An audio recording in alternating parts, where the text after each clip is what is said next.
What is up, everyone? Welcome to another episode of AOS Trash Pandas. I'm one of your many, many hosts of two, Rob. And with me, as usual, is Carbington Carbson III. How's it going, Carbington? That's pretty good. I'm a Carbson the third. My father was a Carbson before me, and just proud to be a Carbson. Yeah.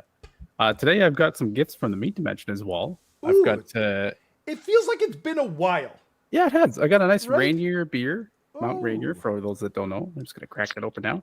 Mount Rainier in Washington, right? Correct. And I've also got a York peppermint patty That's not random.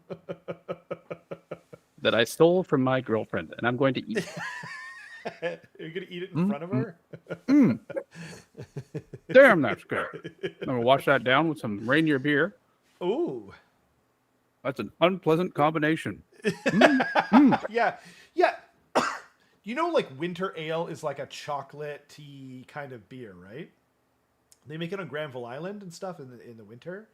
And I'm always like, chocolate and beer is a terrible, terrible combination.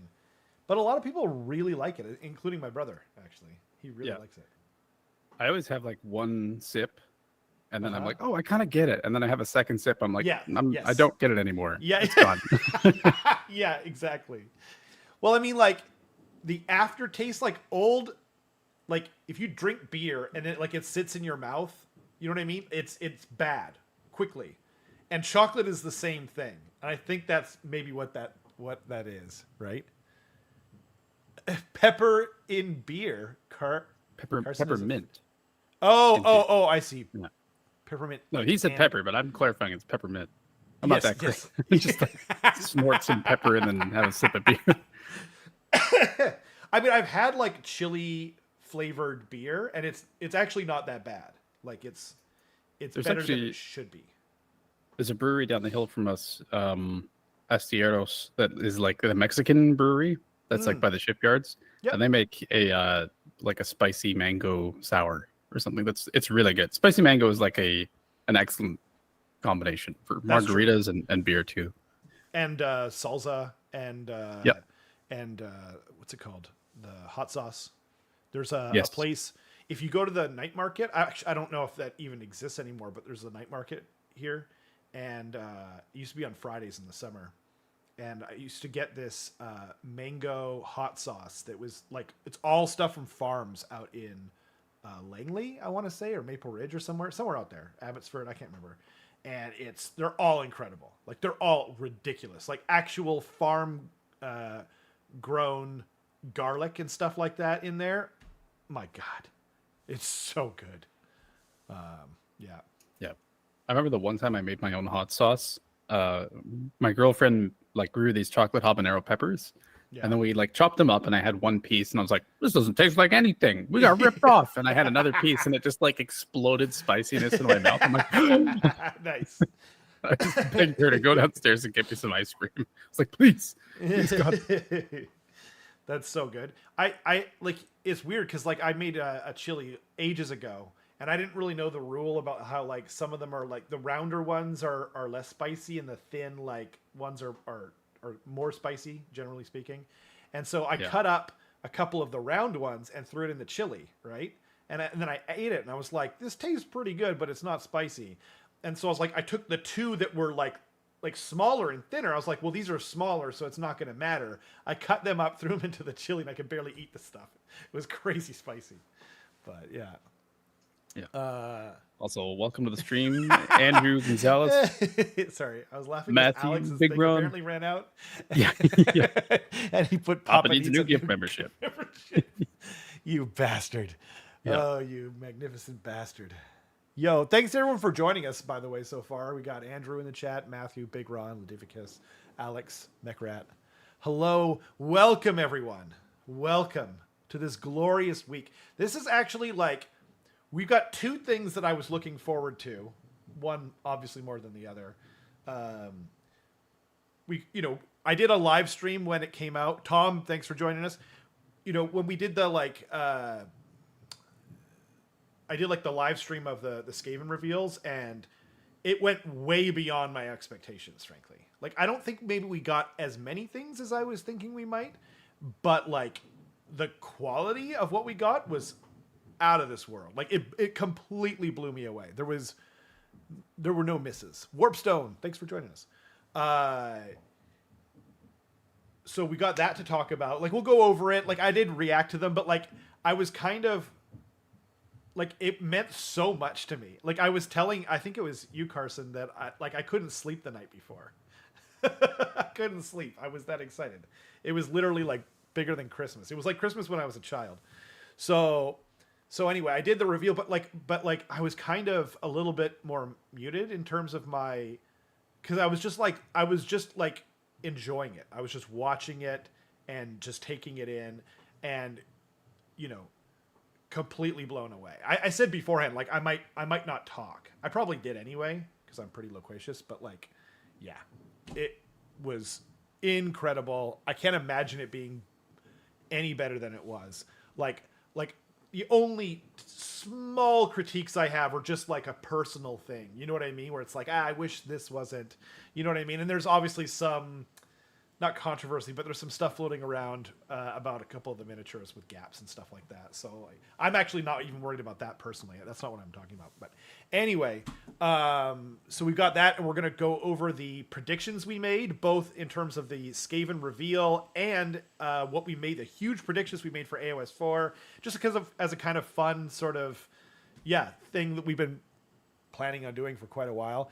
But Rob has already made himself a Visic body pillow to cuddle at night. Not yet. But what I'm thinking is something with real fur. We'll talk more on that later. Hit me up in the DMs. Real rats. Yeah, exactly. Yeah. But first, we do have a rumor engine. Did you get a chance to check this out? I did. And then I looked at it for about 0.3 seconds, realized it was not AOS, and stopped caring immediately. It's true. Like, a small part of me did kind of wonder, because like the technology doesn't look too fancy, but like it could be a Scryer thing. I don't think it is.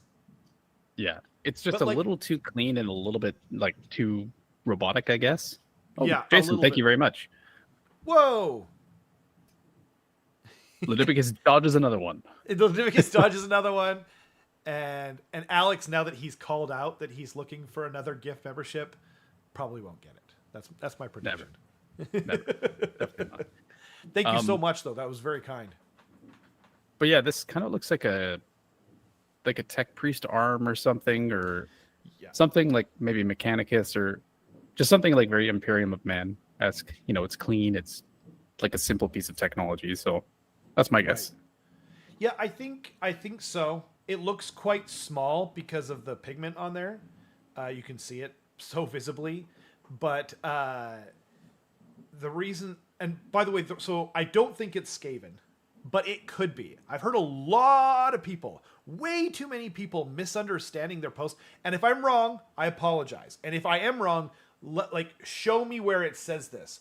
But everyone kept talking. They kept saying that everything previewed on Saturday was going to be everything we're getting for the next year, right? That's what they kept saying. And I looked it up, and they never said that as far as I can tell. What they said was, we're revealing everything that's coming, right? And they're going to pick 5 lucky winners from the Skaven Tide box set if you put in your vote. And 5 of those people are going to win everything for the next year that comes out for either Stormcast or Skaven, whichever one you pick. So I think some people were conflating those two things, and then other people are just repeating stuff that other people said that conflated those things. But yeah, if I'm wrong, by the way, I whatever. But let me know. I want to know, but I don't think that's true, and I wouldn't because there's no way that we're not getting some kind of what do you call it, Little Hero special edition that's only sold at tournaments, or the store anniversary models or whatever, right? There's no way that we're not getting something like that. So, and I've also heard rumor that we're getting an Eshin Warcry warband, and we didn't see anything like Warcry warband-ish, so I hope that's true. Could be copium, but anyway. I agree, though. I think this is 40K. Why don't we get off of this stupid 40K thing? No one likes 40K, right? Yuck. Ew. Gross. I am excited for Space Marine 2, though. Yeah. Yes. But, yeah, so we got the crazy big reveal. Apparently, they're streaming right now, and so it just automatically pulls that up. And luckily, I think I had it muted. I don't know. But anyway, so the Skaven won the battle for Hell's Reach. Hell Crown. So we got some huge reveals. I'm actually going to skip to the bottom real quick, and we'll go up in order of excitement level. How's that? Right? Sure. So they did show the battle tome, which has a storm vermin on the front, and now and then we're getting what do you call them? Obviously, we're getting War Scroll cards and that kind of thing. They look more like the old ones. They're not like vertical, which makes sense. They look like AOS 3 War Scroll cards. So that's pretty interesting. Yeah. So that, I'm definitely going to pick them up because, even if they FAQ stuff, like they're just so handy to have, and hopefully they'll include tokens and whatnot. The battle tome looks really great. I'm glad we finally have new art. We haven't had new art since 2019 when we got our first one, our first battle tome ever. And so it's finally not a gray seer on the front cover. I would have preferred to have seen some like maybe a certain, like, what do you call it? Herald of the Great Horned One on there, or like maybe another named character that got shown or something like really crazy, but whatever. It's also not on the front. There is going to be like a special edition too, and it looks pretty much the same, just slightly different art style and whatnot. Yeah. Anyway, so the one at the bottom here, I'm actually super excited for. It's the new Doom Flayers. They're freaking awesome. I'm glad that they're finally like a unit. Like the single guys were good, right? Obviously, it's really strong, but I don't know. Like, I really like the idea of them in Total War. You know what I mean? Whether I think they're like units of 3 or so, depending on your settings, obviously. But yeah, what did you think of these guys? I think they look awesome. Right? Units of 2 is kind of interesting and uncommon. Not like non-existent, but it's pretty uncommon. You have like Mornfang, Morghast, right? Maybe a couple other things, but like it's neat that they're going to be a unit of 2 for Skaven, which is traditionally like a horde army. For sure. Or still is. And they look similarly impossible to paint as the Doom Wheel. If you definitely want to do sub-assemblies if possible. But for sure. Yeah, they look really cool. They don't look awesome. Very big either. They look like, because if you look, you see the rats on them. About the same size as the current Doom Flayer. I haven't actually seen those in person, to be honest. Oh, really? Yeah. Well, you have. You just don't remember, because I definitely played with. Oh, okay. The one I have that's painted, but it's like, right now it's on like a little small cavalry base, and this looks like it's on around possibly 50 millimeters. Actually, I think the Warhammer team did say 50 millimeters. I think they confirmed it. Okay. I'm glad they're on rounds. I just prefer rounds in general to ovals, so you don't have to worry about rotating and that kind of stuff. Me too. But yeah, no, they're super cool. They're currently in a unit of 1, and now they're going to be in a unit of 2. Rat Ogres used to be in a unit of 2, and now they're in a unit of 3. So, yeah. Yeah, fair enough. The Divicus says Rob needs to say how many of each thing he's buying as he reviews it, just because it would be funny. So how many of these are you buying, Rob? Well, so I have a bunch of the old resin ones and whatnot, but I'm gonna get at least. I've currently got 2 of them on pre-order with my local game store, and so I don't know. Like, yeah, I'm not buying too much of any one thing, because like I'm getting at least one of everything because they're all completely incredible models. Like, they're all perfect. Oh, by the way, for the Doom Flayers, there used to be 2 guys on each Doom Flayer, and now there's 1 guy on each. I think this looks way cooler. I think this is way better. And hopefully it's kind of like how they are in Total War, where you kind of just ram them through enemy lines, and then they just keep kind of scything back and forth and running through them, like a weed whacker. Yeah. Yeah. I can see these guys rules wise having like bigger coherency than a normal unit, like 2 inches or something, or I maybe would hope even so. kind of being like Geminids or something, where they only have to stay within 9 of each other. That'd be kind of neat. That's a cool idea.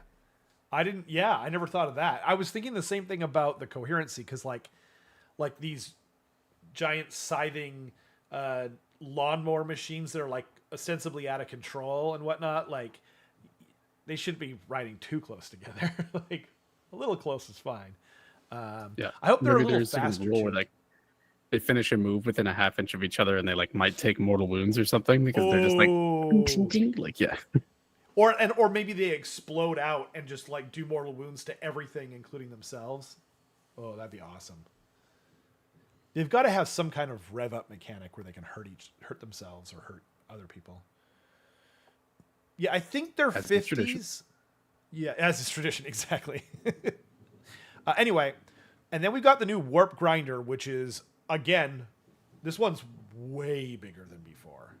The current one is on the very smallest, like it's on the same base as like direwolves, so like the smallest cavalry style base. This thing is way bigger than that. Like this is probably on the same thing as like the sharks, I think. Just based off of like the other guys. Maybe on like Thanquil's surfboard, like the 90 mil, right? Or wait, where's the shark on the 90 mil? I think the shark's on the 90 mil. So maybe the one below that, whatever that is. I can't remember, but yeah, around there. Anyway, it looks really cool. I have 2 warp grinders. I'm going to order one of these just because I really like the sculpt. At the start though, I might just like rebase mine that I have. You know what I mean? But it says they can come up into combat. Did you see that? They can like deploy into combat. So now the Skaven did like everyone's like I've seen some people like, oh yeah, well, what's it gonna cost though, and all this other like Doom, speak and whatnot. But it's just like you don't know what other rules they have.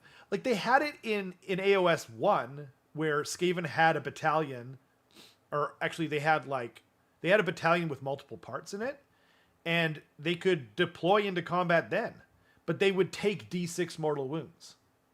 So it's like, okay, like, no one ever did that, right? So, yeah, we don't know. We don't know what it's going to cost. We don't know what other rules it's going to have or side effects from trying to deploy into combat. But I think it's a cool idea because, like, it makes sense. Like, they're coming up from underground. You know what I mean? So, yeah. I hope they make it like where you're tempted to do it, for a certain reason. What is it? If you read the first paragraph, it says all new releases for 12 months. Oh, that's why people said it. Thank you. The fighting. Yep. It's right below it says Skaven victory. It says, but what's bad news for the denizens of Mortal Wounds I see. is good news for us because we get to see all the new Skaven miniatures to be released in the next 12 months. Oh, okay. That's why people are saying it. I was looking at the original article before, but why would I read this? Like it's got pictures. Yeah. It's got the miniatures. Yeah, I would have. Anyway, thanks for pointing that out. I really appreciate that. Jason, good job. Paying more attention than me, as usual. And then we've got the new Warp Spark weapon battery. These are so freaking awesome. So I don't know, like when they showed them in the pictures, you could mix and match. You could have like, you know what I mean? You could have like one with rattling, one with the other with the warp fire, and one with something else. But I don't know if that's going to be the case, right? Actually, maybe I should read it just in case. Who could possibly know? Yeah, exactly. Skaven are right here. Their unique counters provide a manifold of new weapons, destruction collectively known as Warp Spark weapon batteries. Deployed alongside teeming swarms of clan rats, these rattling guns, warp fire throwers, and warp volt scourgers? I don't know. Are effective tools of destruction, which have their handlers cackling with manic glee. often moments before the contraption blows up in their face. So they don't say anything here, but I'm not sure what I'm hoping. I think I kind of hope that you can mix and match, but like, yeah, I don't know. What do you think? It's just like, I don't really like having a bunch of different weapon profiles. I'm kind of hoping that I can magnetize them because I don't want to buy like 3 of them, you know, or I want to, but yeah. Well, from a rules perspective, it would be nice if they didn't mix and match, just because one thing that sucks is like, if you're playing against it, this happens with Storm Fiends already, where you're like, okay, what do they have? Like, which guy has what? And like, it's impossible to like really keep track exactly where things are. So just from like a ease of play perspective, it'd be nice if they were all the same, but thematically, definitely would make sense if they were mixed, right? Yeah, absolutely. And by the way, the minis themselves are incredible. Like, and there's such variety of like ways you can build them. Like you look at the Rattling Gun version, you got this guy, you got like the giant rat, his rat dog friend and whatnot. And then if you look at the Warp Fire Thrower version, it also has a rat dog version, but he's a little different. See what I mean? So like that one there, and then this one here. Like he has a different backpack. And I guess it's not a different face, but I think it's just a different angle maybe, but it looks like a different face here too. I think it's just painted different. But yeah, they're all awesome. This is what is it called? What do they call it? Scourger? I don't know. Scourger? Yeah, Scourger. Sure. like they're going for scour, right? Like it's scouring something. But I guess it's a scourge, like, or maybe that's what they're going for. Like a scourge to society or whatever. So Scourger? Yeah. I have no idea. Anyway, they're all really cool. There's such a variety of ways of building them. Like they're going to have like they're going to look like different kits, even though they're just one kit. So I really love it when they do that kind of thing. Yeah, I'm excited. The current rules, like the ones that they have written right now for the current weapons teams, seem to like have this. They're going to have similar rules where you can't shoot them unless you're within a certain range if they're next to clan rats. So yeah, it's pretty cool. And then one of my favorites actually is the Globadiers.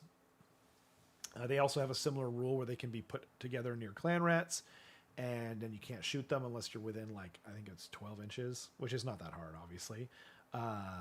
They did ask them, and it looks like these are going to be on 28 millimeter bases, which is interesting. The current ones are on 32s. They're originally 25s.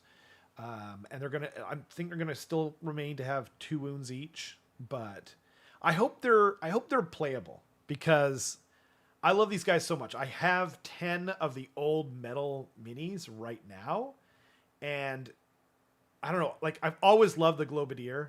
It's just like so super iconic and original, and so I hope that they're like takeable and usable because I love these minis so much. I like the one guy who looks like he's dropping it at his own feet. I think to signify, like, I wonder if they have that kind of rule or something too. Like they used to have the rule where they could just drop it at their own feet and it would blow up and hurt themselves. So yeah, I kind of hope they do, but I hope they're good, you know? Yeah. In true Skaven fashion, I hope that if you roll hot while using them, they're like incredible. And if you roll poorly, you're just going to blow yourself up. That's exactly. Like peak Skaven right there. Or both. Yeah. Like the Warp Lightning Cannon rule, right? Yeah. So, yeah, it's like how much I kill you has little effect on how much damage I'm going to actually do to myself. It's like I could roll a 1 for my power level before with the Warp Lightning Cannon and then roll all 1s, and we both just, you take 12 mortal wounds and I take 12 D3 mortal wounds, right? But yeah. And then we've got this little fellow here, Warlock Galvanier. He's like a little hero that goes along, little scryer hero. I think he's going to be like a long range sniper from the description, but maybe not. It says it was the way they described it in the video. More like, I clearly didn't read any of the descriptions here, but it says obsessed with highly dangerous and barely controllable warp lightning. So that's typically been a long range weapon anyway. The Warplock Galvanier are some of the most deranged members of Clan Scryer. In battle, use their Warp Volt Obliterators to empower other similar devices, as well as directing fulminating fusillades at their enemies. So I wonder if it's going to empower... Maybe he's going to be like the way you power up the Warp Lightning Cannon. It's no longer an engineer. You need one of these turkeys. Yeah, possibly. Also, just as an aside, this guy looks like the sprue that was leaked a long time ago. Do you remember that like 1 foot Skaven sprue? His gun looks exactly the same as what was on that. Similar, but he had like a handgun version that was like down at his side. Interesting. Or maybe you're right. Maybe you're right. I think it probably is that guy, but like, yeah, he did look a little different to me. Yeah, I also love his little like bandit mask that's made of metal, like little eye slits too. Oh, it's so awesome. I like how they're all like every guy, like the bombardier, like Bahamut kind of alluded to. They all look like they're like rocking out with their guns. They're just like, yeah, and just like, here we goes, nothing. They're all so awesome. I ordered one of him. I did not order one of the Arch Warlock yet. You know, I'm definitely going to order him at some point, but for now, the Ikit model, I think is the one model that I like that's older that I actually like more than the newer one. The new guy is freaking awesome, obviously. But I have Ikit. He's painted up, and I don't know. I've never wanted to run more than one Arch Warlock anyway. So I'll get one eventually and paint him up. But for now, I'm just kind of waiting because like the model isn't, I'm not just like, oh my God, this model, you know, as of yet. That might change. I'll definitely get him at some point though. But yeah. And then we've got the new Storm Vermin, which, holy freaking crap. Like I've got 40 of these things painted and I'm definitely buying at least 2 boxes to paint. The old ones like hold up okay, but these new ones are freaking ridiculous. Like they're perfect. Yeah, they look incredible. Yeah. They're perfect. The only thing I'm not a huge fan of is the gun on the leader. Cause like, I know he's going to have like, they're going to have like one terrible attack, like hitting on 5s, wounding on 3s or something stupid. You know what I mean? Like -1 rend, like maybe 1 or 2 attacks on it and like short range, like 12 inches or something. You're just like, come on, man. And you're going to pay for it too. That's the worst part. You're going to have to pay for it, you know? I don't know. But it might do 1 wound, and that could be the difference between killing a Lariel or not.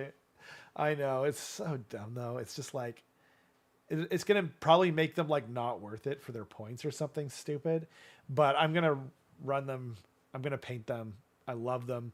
I like he's got like a war pick, which the old leader has as well. And yeah, the banners, the armor, the face, the halberds, like everything about these guys is perfect. The faces. I wonder if their unit size is going to go down for the Stormroom. You think so? Be 10. Yeah. It's 10 right now though. Oh, is it 10 right now? Okay. Yeah, I thought it was 20 for some reason. It's been 10 since all time, actually. Clan Rust used to be 10 as well, and then they went to 20 in AOS 2, I think, when we got a book. Yeah. Also, Alex saying Carson laughing and Mornfang 1 per reinforced unit. Yes. What's that? Yeah, because the Mornfang also have a single pistol shot. That's like why bother? Like yeah. Why? Yeah, even when they're reinforced, it's just like this is such a waste. I think it's like the model designers and the rules designers like not fully being synced up in some ways. You know what I mean? Like the guy who designed the model or the girl who designed the model is just like it'd be cool if they had a gun. And like I get that, you know? But like sometimes they just value things just a little too much. Like that shot is going to be so bad that most of the time you're not even going to remember to do it, you know? Like I barely remember it on my engineer when he had like a better shot than whatever this is going to be. Because most of the time they're not even in range to do it. What was the question?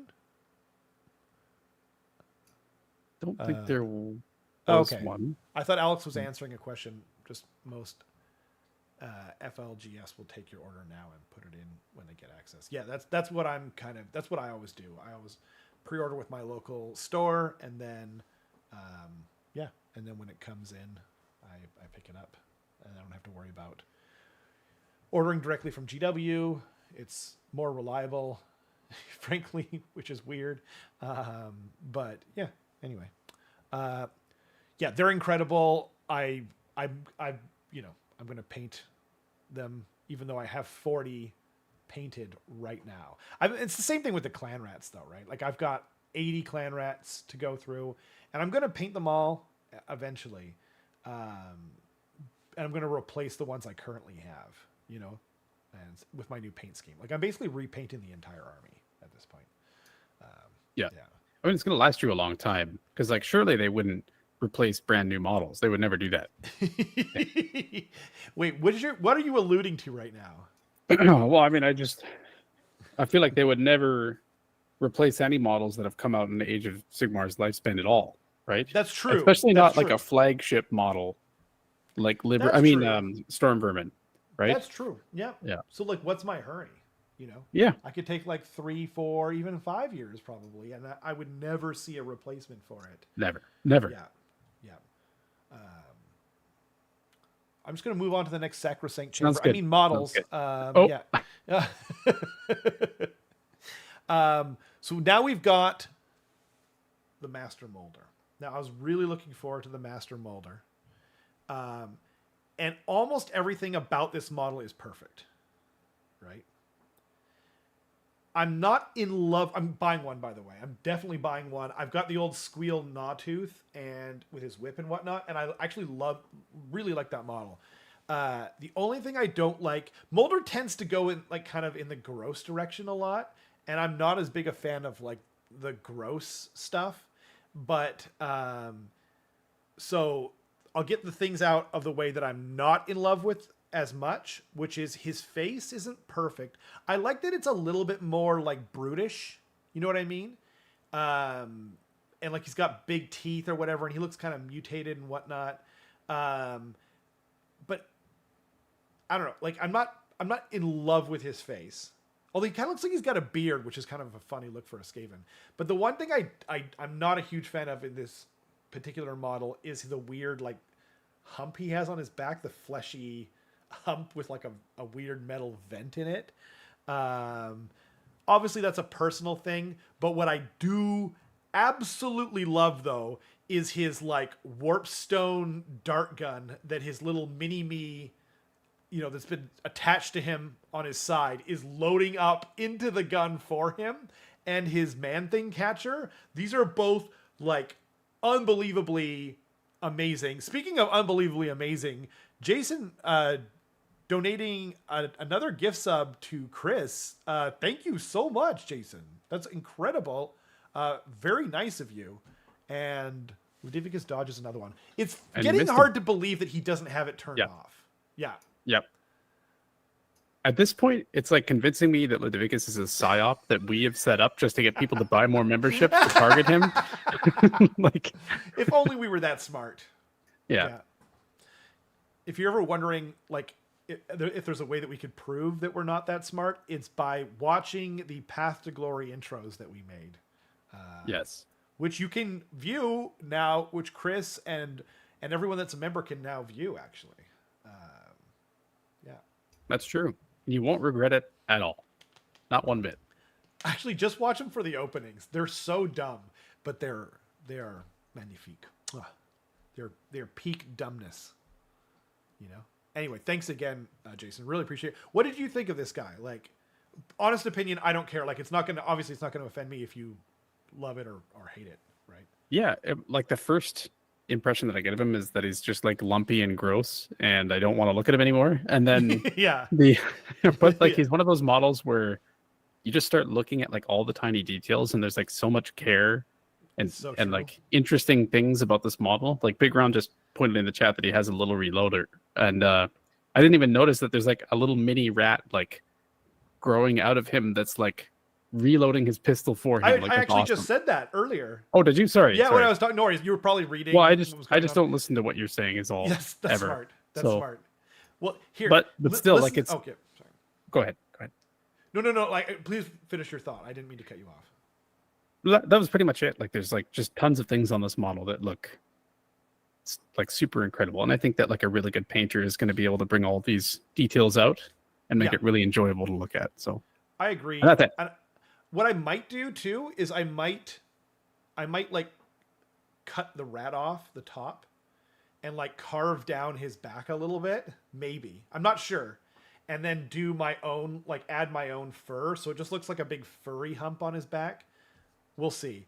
But I wanted to point something out that I think is hilarious.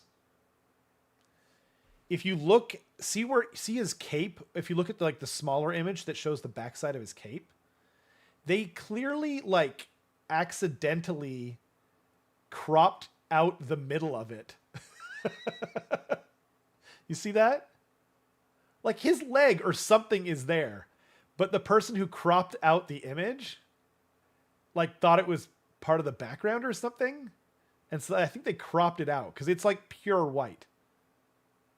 Oh, with the little like hole in the. Yeah, that's true. Isn't that funny? Weird. Like over here, if you look at like the main image, like you can see like this was like a crop that was done on purpose probably, and that like it was probably meant to be like that. But this one here, I just think is super funny. It's just like that wasn't meant to be cropped out for sure. What's bad news for the denizens of the Mortal Wombs? Oh, are you catching up? Yeah, you're watching. Just about half an hour behind. yeah. Sorry, Payne. When you get to this, we appreciate it. Someone did point it out, but I really do appreciate anyone pointing it out. You know, helping me know why everyone was saying that. It makes sense now. And cool name, Payne Generator. You could be a master builder yourself.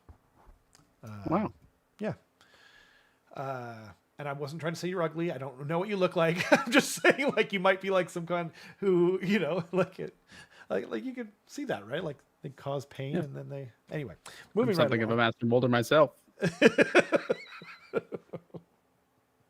I don't know why I thought that was so funny. I think I know what you're referencing or saying. Spider-Man with Willem Dafoe. What about it? I'm something of a scientist myself. Oh, yeah. Right. When they're hanging out in Harry's apartment. Yeah. In the first one. Very good. Okay. I did not know what you were talking about. Moving right along. Kritok Foulblade. This model is freaking awesome. I knew it was going to be awesome. Right? I didn't know how awesome. Okay, first of all, what are your thoughts? Like, I've already clearly, like, I know what I want to say and what I think about this model. What do you think? Lobster rat. Lobster rat.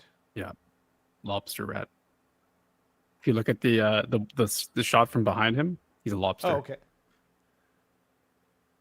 If you look at the shot from behind him, he's a lobster. All of the other like red armor kind of worked right when it was just plates, but this is so layered on. Like this is surf and turf. Oh, interesting. Huh. Yeah. And that's all I'm going to say. So you're not a huge fan. I think it looks great. Oh, okay. I like lobster, so that's perfect. Oh, okay. Yeah.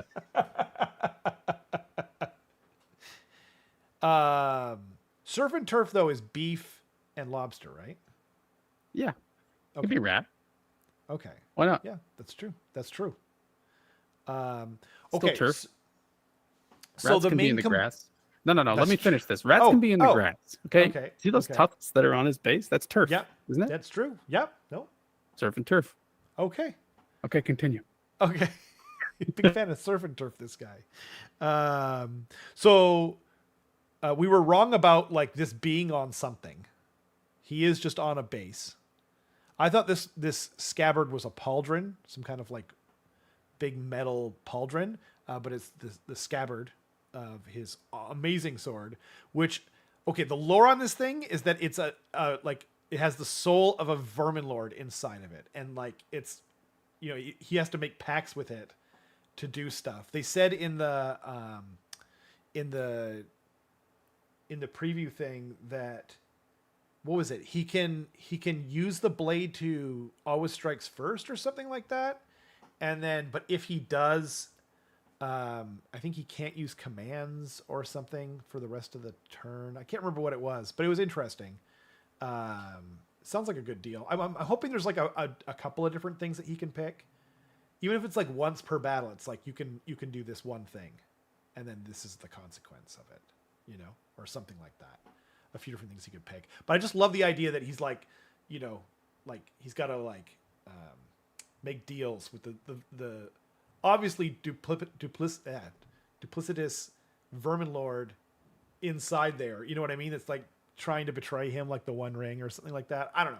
Love the lore. I really like the model. I'm not a huge fan of the when they do kind of like the samurai look to their heads. You know what I mean? Some people call it male pattern Skaven or whatever they were saying, which is quite clever. I mean, I'm just not really a fan of that with samurai either. Like I'm not, you know what I mean? Like I like the more hairy and whatnot. I don't tend to paint like this, like the skin. Like I try to paint them like real looking rats. So like a lot of people seem to like to paint them with like a lot of flesh, like their hands are like, you know, like a lot of flesh there and a lot of flesh on the faces, even though rats aren't nearly that fleshless or fleshy or sorry, hairless, I meant to say. But other than that, like it's amazing. Oh, and by the way, so a lot of people were mentioning right away, there were people in the Discord. And if you want to join the Discord, by the way, there's a link in the description below. It's totally free and you can come on there and show us what you're painting and whatnot. But right away, and I've seen this online everywhere, instantly people were like, what is with this gap on the side of here, of the guy holding the scabbard? And then if you look at the other side too, there's an even bigger gap is that the guy? Oh no, that's the guy holding the other sword. So he's got two swords. I see. That's pretty cool. What do you think about that? I assume it's intentional, and that big a gap? Yeah. Really? There's no way that they would have let that through, right? There's no, like, we've never seen anything as big of a gap as that. So that, to me, that means that it has to be intentional. And it's not even this one necessarily that like leads me to believe that. It's actually Vizik, who has like that cloak like running down his side or whatever. That's way too like specific for it to not be intentional, in my opinion. I just think that what they're trying to do is like multiple pieces of cloth stitched together or something. They just failed that there's no seams, right? Or so there's no stitches on the seams. Stitches. So if you look at the warlord on Knobbeast, it's the same thing. He has very distinct lines in it, but they're nowhere that thick. I thought what they were going for is like, you know how like if you see like really old like linen and whatnot in like horror movies, there's like rends in it, like very thin sort of like lines and cuts in it and whatnot. I thought that's what they were doing. Like trying to look like more tattered, you know? And if you look at the back of him, he has something similar to the warlord on Knobbeast, the claw lord on Knobbeast rather. But over here, I don't know. I just think that I think this far out, it seems like a mistake because it's like, it doesn't even make sense. Like if the gap is that big, then what's even holding it together? You know what I mean? Like they should have had like lines where that's holding it together or stitches, like you said. Stitches would have looked great. And that's what they did with a lot of the Cruel Boy stuff. A lot of the Cruel Boy stuff has stitched together stuff.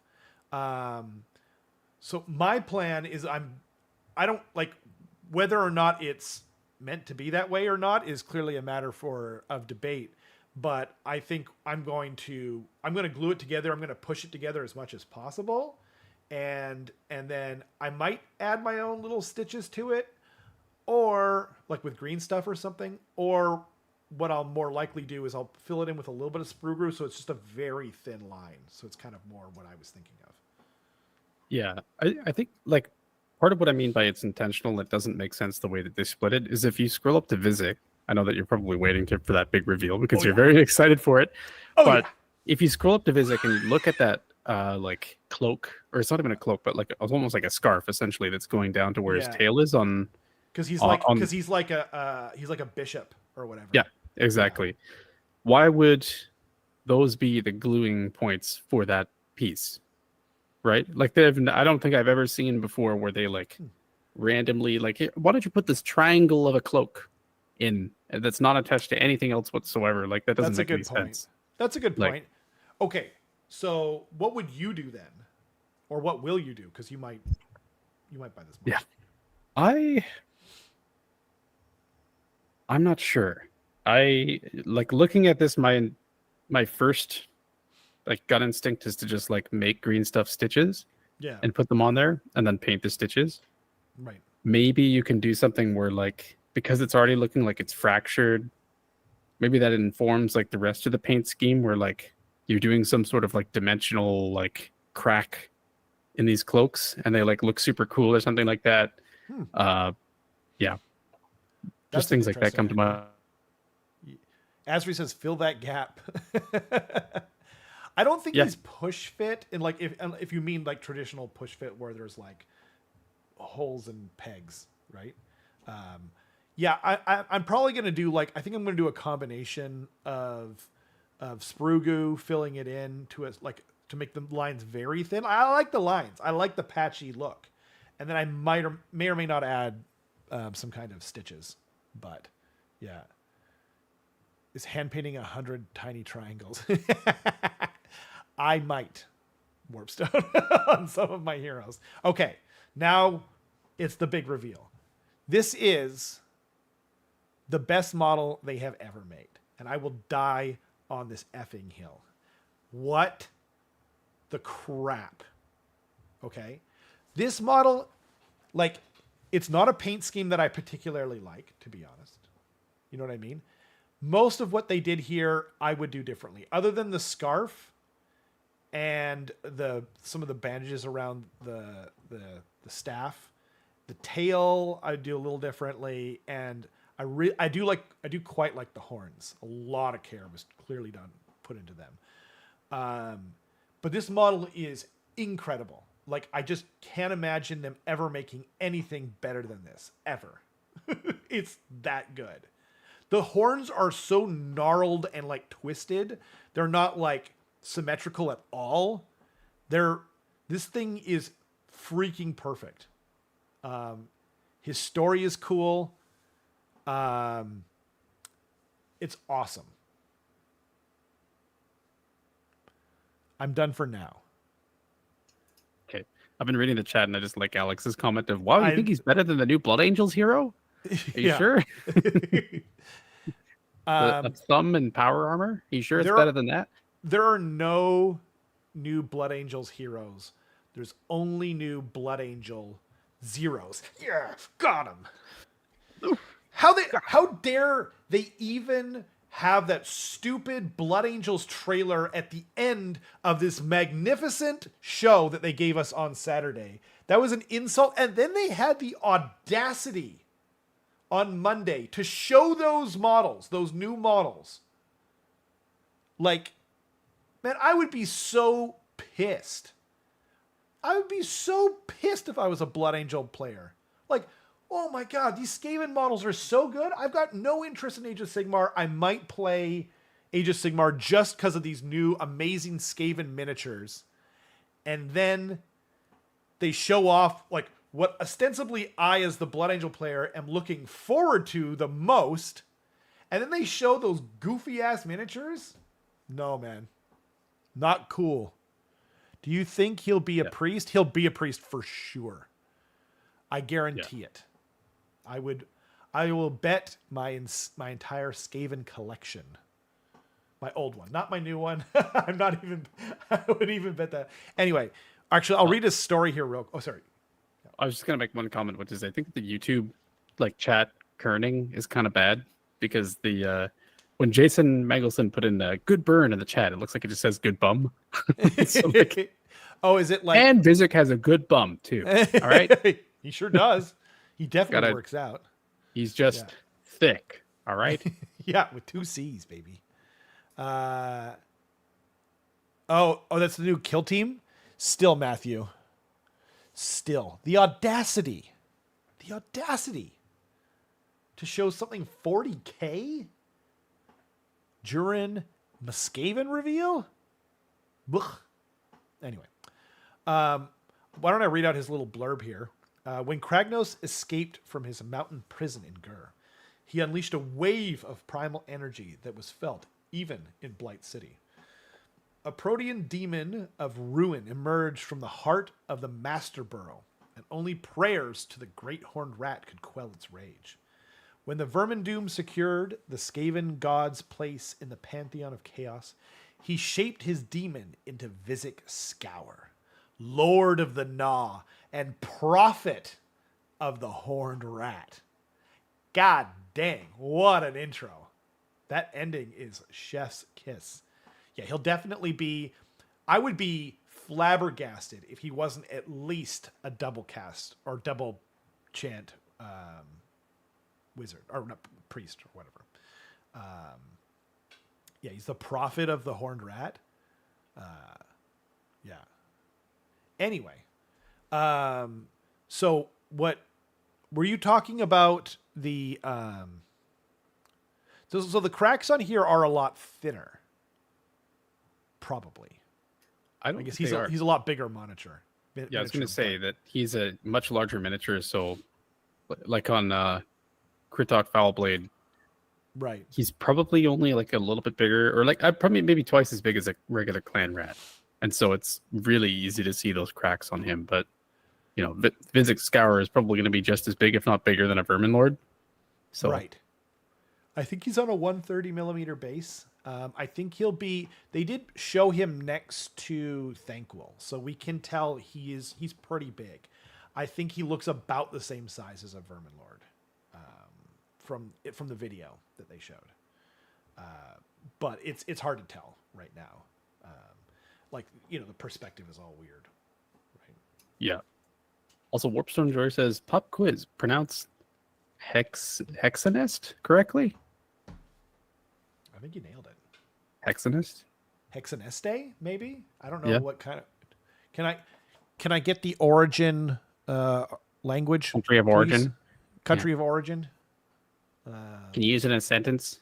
Actually, you can use it in a sentence because the little paragraph that's below the picture says he rules from that place. He rules? Oh, right. Oh, okay. Well, then I'm going to say it's probably hexanest because it's like a rat nest or something like that. But I kind of like the idea that he's like Spanish or Mexican or something like that. You know what I mean? And he's got like El Caliente kind of, you know. Yeah. I clearly don't speak Spanish. But anyway, he rules from Hexanest, the great cathedral at the center of the Gnaw, and spreads the death frenzy to his vile congregation. These devout ratmen foam at the mouth and attack with a bloodthirsty zeal rarely seen in Skaven, while Vizik himself uses his Gnaw staff to cleanse the realm of non-believers, be they enemies or fellow Skaven he deems wanting. Oh, baby. Yeah. I'm thinking of a very different paint scheme, personally. I haven't fully nailed it out, but, you know, I'm starting to plan in my mind already. Yeah, I don't know. This model is basically perfect. Yeah. I see what you mean about the paint scheme. Like, it's weird that they gave him Cheeto fingers. That was kind of odd. Yeah. But yeah, like even on the nails I kind of get, but the weird like the finger bits, like that was an interesting choice. Cheeto fingers is the best way to describe it. I wonder if Vince is gonna do like some kind of like conversion or whatever, you know what I mean, and just have like little Cheetos on the ends of his on the ends of the nails, and that explains so much. Roll that S. Hexaness. How do you roll an S? I only know how to roll an R. I don't know how to roll an S. Yeah.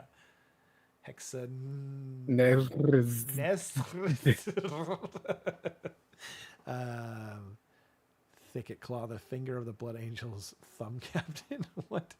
That was a good pop quiz though, like straight out of Speed. Pop quiz, hot shot. Pronounce Hexanest. Oh God, the bomb's gonna blow because I don't know. Yeah, I don't know. Like, yeah. By the way, so the one thing I didn't love about the original Vermin Lords, I really like it now. But the one thing I didn't like as much originally was the tails on the Vermin Lord. I like the style of it, kind of flipping around them in front or whatever. Like it kind of goes up like that in front of them. But like this guy's tail is perfect. Like this rat tail, it looks gnarly and kind of scary, but it still like remains kind of rat looking. Like I always thought that the old ones on the Vermin Lords looked too skinny. You know what I mean? Like rat tails aren't that skinny compared to their bodies. Whereas this, yeah, it's perfect. The horns, I like the nails. I don't like the Cheeto fingers, but that's the paint job, obviously. I love the robe going down. I actually really like how they painted the scarf. I gotta find out, like, I gotta look up what that scarf thing is called on a bishop, or whatever. But like, I like how they painted all the different symbols. I'm definitely gonna do something similar with the symbols. Obviously, it'll be a different color. Yeah. A bishop's scarf is called a stole. A stole, thank you. Which is perfect for Skaven. A stole. Yeah, right? A stole. They stole it. Like what was that? Because they stole it. Because they're thieves. Pack rat thieves. Okay. Yeah. I thought you were gonna do some kind of play on words with like a vole or something like that. I was just like, nah. I was like, wow, he's really reaching, but I like that even better because they stole it. Nice. The Great Horned Rat approves. Yeah, what do you guys think? Oh, by the way, is this little rat down here on his shoulder, does it have horns? Are these horns, or does it have really fluffy ears?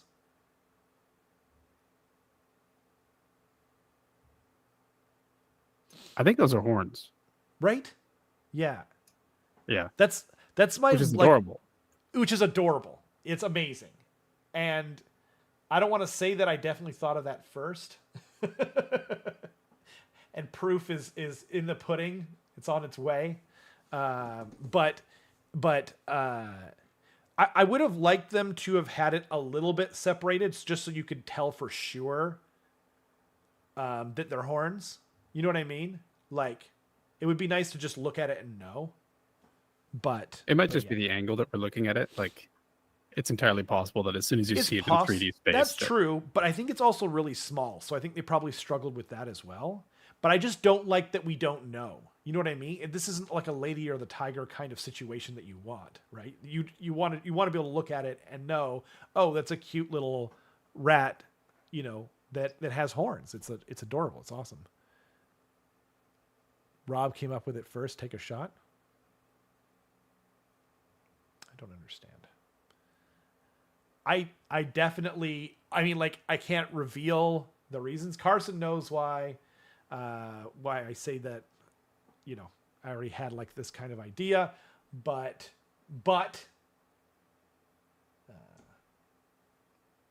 chicken butt. I don't know. Moving right along. So now it's time to go over it. And so we made like a short prediction thing. We'll go over it really quickly. And then it's into like the real meat of this episode, right? So, what's the line for the Pokemon Skaven thing? What was it? Can't remember. Who is that? Yeah, right. Claw Lord. Who's that? Yeah, who's that Skaven? Yeah, exactly. So predictions we made like as a fun little thing last week with the chat. Claw Lord on something. That didn't happen because Foul Blade. Although I did bring up that like we heard that it's going to be Foul Blade. But that wasn't our prediction. That was just something I had heard, and it turned out to be true, obviously. I guess it was leaked. Globadier, that came true. Doomflayer unit, that came true. Storm Vermin came true.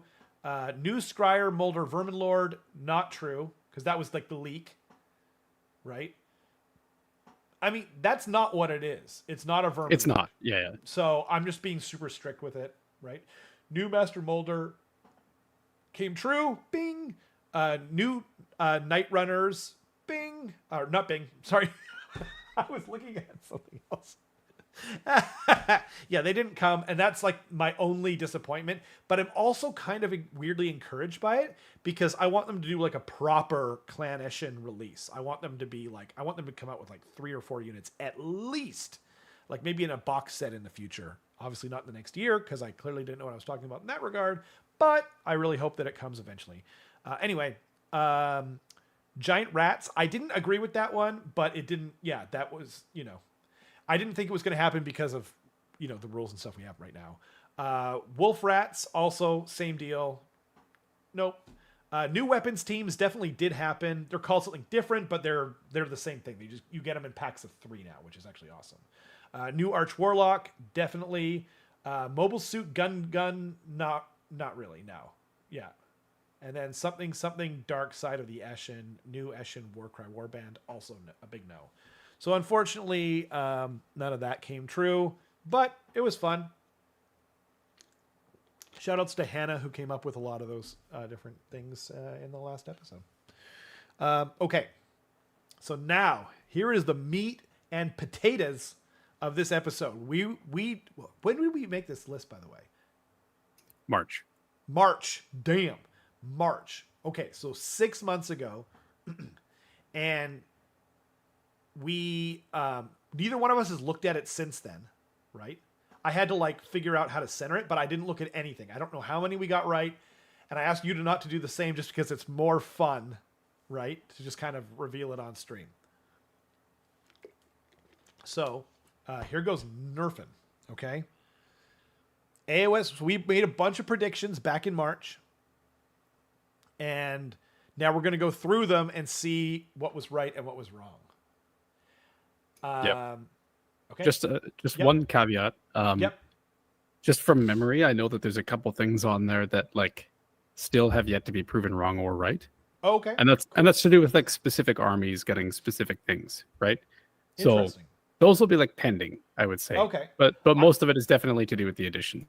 I only remember one thing that I guessed. Literally all I remember is 1 or 2 things that I guessed and that were right. But I don't remember. Okay, actually, before we go on to it, how well do you think you did in your predictions? Because if I remember right, there was you predictions, me predictions, and chat predictions or something, right? I think my predictions, I'm probably going to say, is going to be 50% wrong. Really? Just because or 50% right. I think or 50% right. Because most of the time when you and I were we had a consensus about something. Yeah, that was usually pretty easy to predict or it's already been confirmed or something like that, right? I see.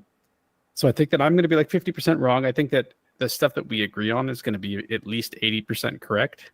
Right. And then I think for you, I think you are going to be 30% correct. And then I 30% correct, mostly wrong. And I wrong. think that the chat is going to be 25% correct. Damn. So you think you got more right than I did? Yes. So the one thing that I remember that I did get right, that I predicted, was that the base or the objective size was going to change. And that was right. But that's all I remember. So let's find out. Okay. So AOS 4 predictions. Very important and 100% correct with no T. I like that. We both did it at the same time. Okay. So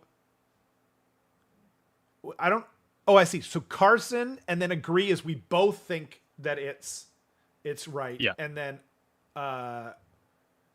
Rob is stuff that's just from me, and then SOD is just from the chat, right? SOD is anything that originated from the chat. So even if we agreed with it, Oh, okay. it was we put it because we have to credit the person, right? I see. Got it. Yeah. Got it. That makes sense. Yeah. Ludivika says, "Make a bet right now, a wager." Okay. Okay. What's the bet? I put it over so I can't even see it. I don't know. What do we even have to offer? We don't have anything. We're useless. Okay. We're niche YouTubers. What do you think we have? How about this? Yeah.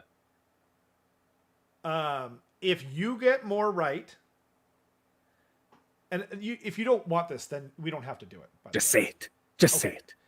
If you get more right, that I will paint one of your ogre heroes, or a Slaves to Darkness hero, whatever you want. I'll paint a hero of yours, like a foot hero, nothing crazy. Yep. And if I get more right, then you paint one of my heroes. Deal. And obviously we get to pick the paint scheme. Otherwise, it's kind of useless. Right? Yeah. For our own mods. Yeah. Okay. Perfect. Love it. Loves it. Okay. Wager dice. Oh, what about if the chat gets more right than us? What? Then we pick like a winner, and that maybe we'll do like a raffle for one of the people who. Yeah, I like that. Who got something? I like that. Sure. So one of the people that was here tonight. No, I mean what? Because I noted the names in all of the chat predictions. Oh, perfect. Yeah. Oh, perfect. I like that. Okay. Yeah. Okay. So we'll send one of them something. I like it. Sound good, everyone? Hopefully. We're gonna wait 3 minutes in pure silence until you agree. No, we're not doing that. Yeah. Moving right along. Okay. Carson. Bone splitters stay. Yeah. Okay, so how am I going to keep track of this? I'll keep a note. 1 second. Okay. So I'm gonna say Carson 0 out of 1 so far. All right, let's go. What's next? Okay. Destruction dominates first quarter. Wait. Index edition. We both agreed on. Are we going one of each, and then going down like that? I think that makes more sense, right? Okay, yeah. Let's do it. Yeah. It's kind of more fun. It's more exciting if we kind of. Yeah. Okay. Fair enough. So index edition was true. Yeah. Was true. So we both get a point, right? Yep. And Rob, no subfactions. So, and what I meant by that, okay, is because my prediction was it's going to be like 40K. So we're not going to have subfactions as such. And I think that is true. There's no Clan Mulder subfaction. You know what I mean? There's no what's it called? Iron Rock or whatever. So I think that is true. Like, I know that like what we currently have, the battle formations is pretty similar. You know what I mean? But like they're not subfactions. So you're giving yourself a technicality here. And Alex is saying in the chat that Bone Splitters staying is technically correct because they're not gone yet. That's true. So how picky you want to get about this? Okay, but like okay, if you watch that thing, I specifically stated about that they're going to be like 40K. And they're like 40K. You know? That's fair. I'll give it to you. Okay, I'll try not to defend myself. I really did. We still call them subfactions, but they're not subfactions, right? Like it's not like, or what? Anyway, okay, whatever. Okay, Saga of Dice. I almost called them Season of Dice. What? Mounted Ogre Tyrant, New Ogre Cavalry. So we can't know that. We have no idea yet. Yeah. So we're going to count that one as like a not, and it's not 0 for 1. It's not 1 for 1. It's what is yet to be determined. So, but thank you, Big Ron, for the. It's a cool prediction. I hope you're right. Like I definitely hope it happens when we get the actual release. Okay, Destruction dominates first quarter or 2 of the edition. Yeah. I'm willing to take the L on this one because Ogres is doing really well. I write sometimes for Warhammer, and I've written 4 articles like worth of commentary on ogre lists that have gone 5-0 so far in the past like 2 weeks. So they're clearly doing well, and they have a build that is doing really well, and they're something that you have to factor in. Right. But literally every other destruction army is not doing well. Actually, no, that's not true. Gitz Trogs is doing well. Right. I'm still willing to take the L on this one because it's not dominating. Like, it's not dominating. Yeah. Like Night Haunt and Soul Blight are dominating the most. Right? Yeah. They're kind of dominating right now. The only thing though, if you want to take a null on this, I'm okay with it for the reason of the following: we don't have the information. Once the meta settles, then we might know. You know what I mean? I'll still take an L on this one. That's fine with me. Okay. Just because I'm a respectable person, unlike some other people in this call. Yeah. That's true. I mean, I'm a Skaven, so. And speaking of Skaven, we obviously called that they were going to be the big bad of the edition. That was super obvious. Yeah, that was a gimme for sure. Yeah, that was a gimme for sure.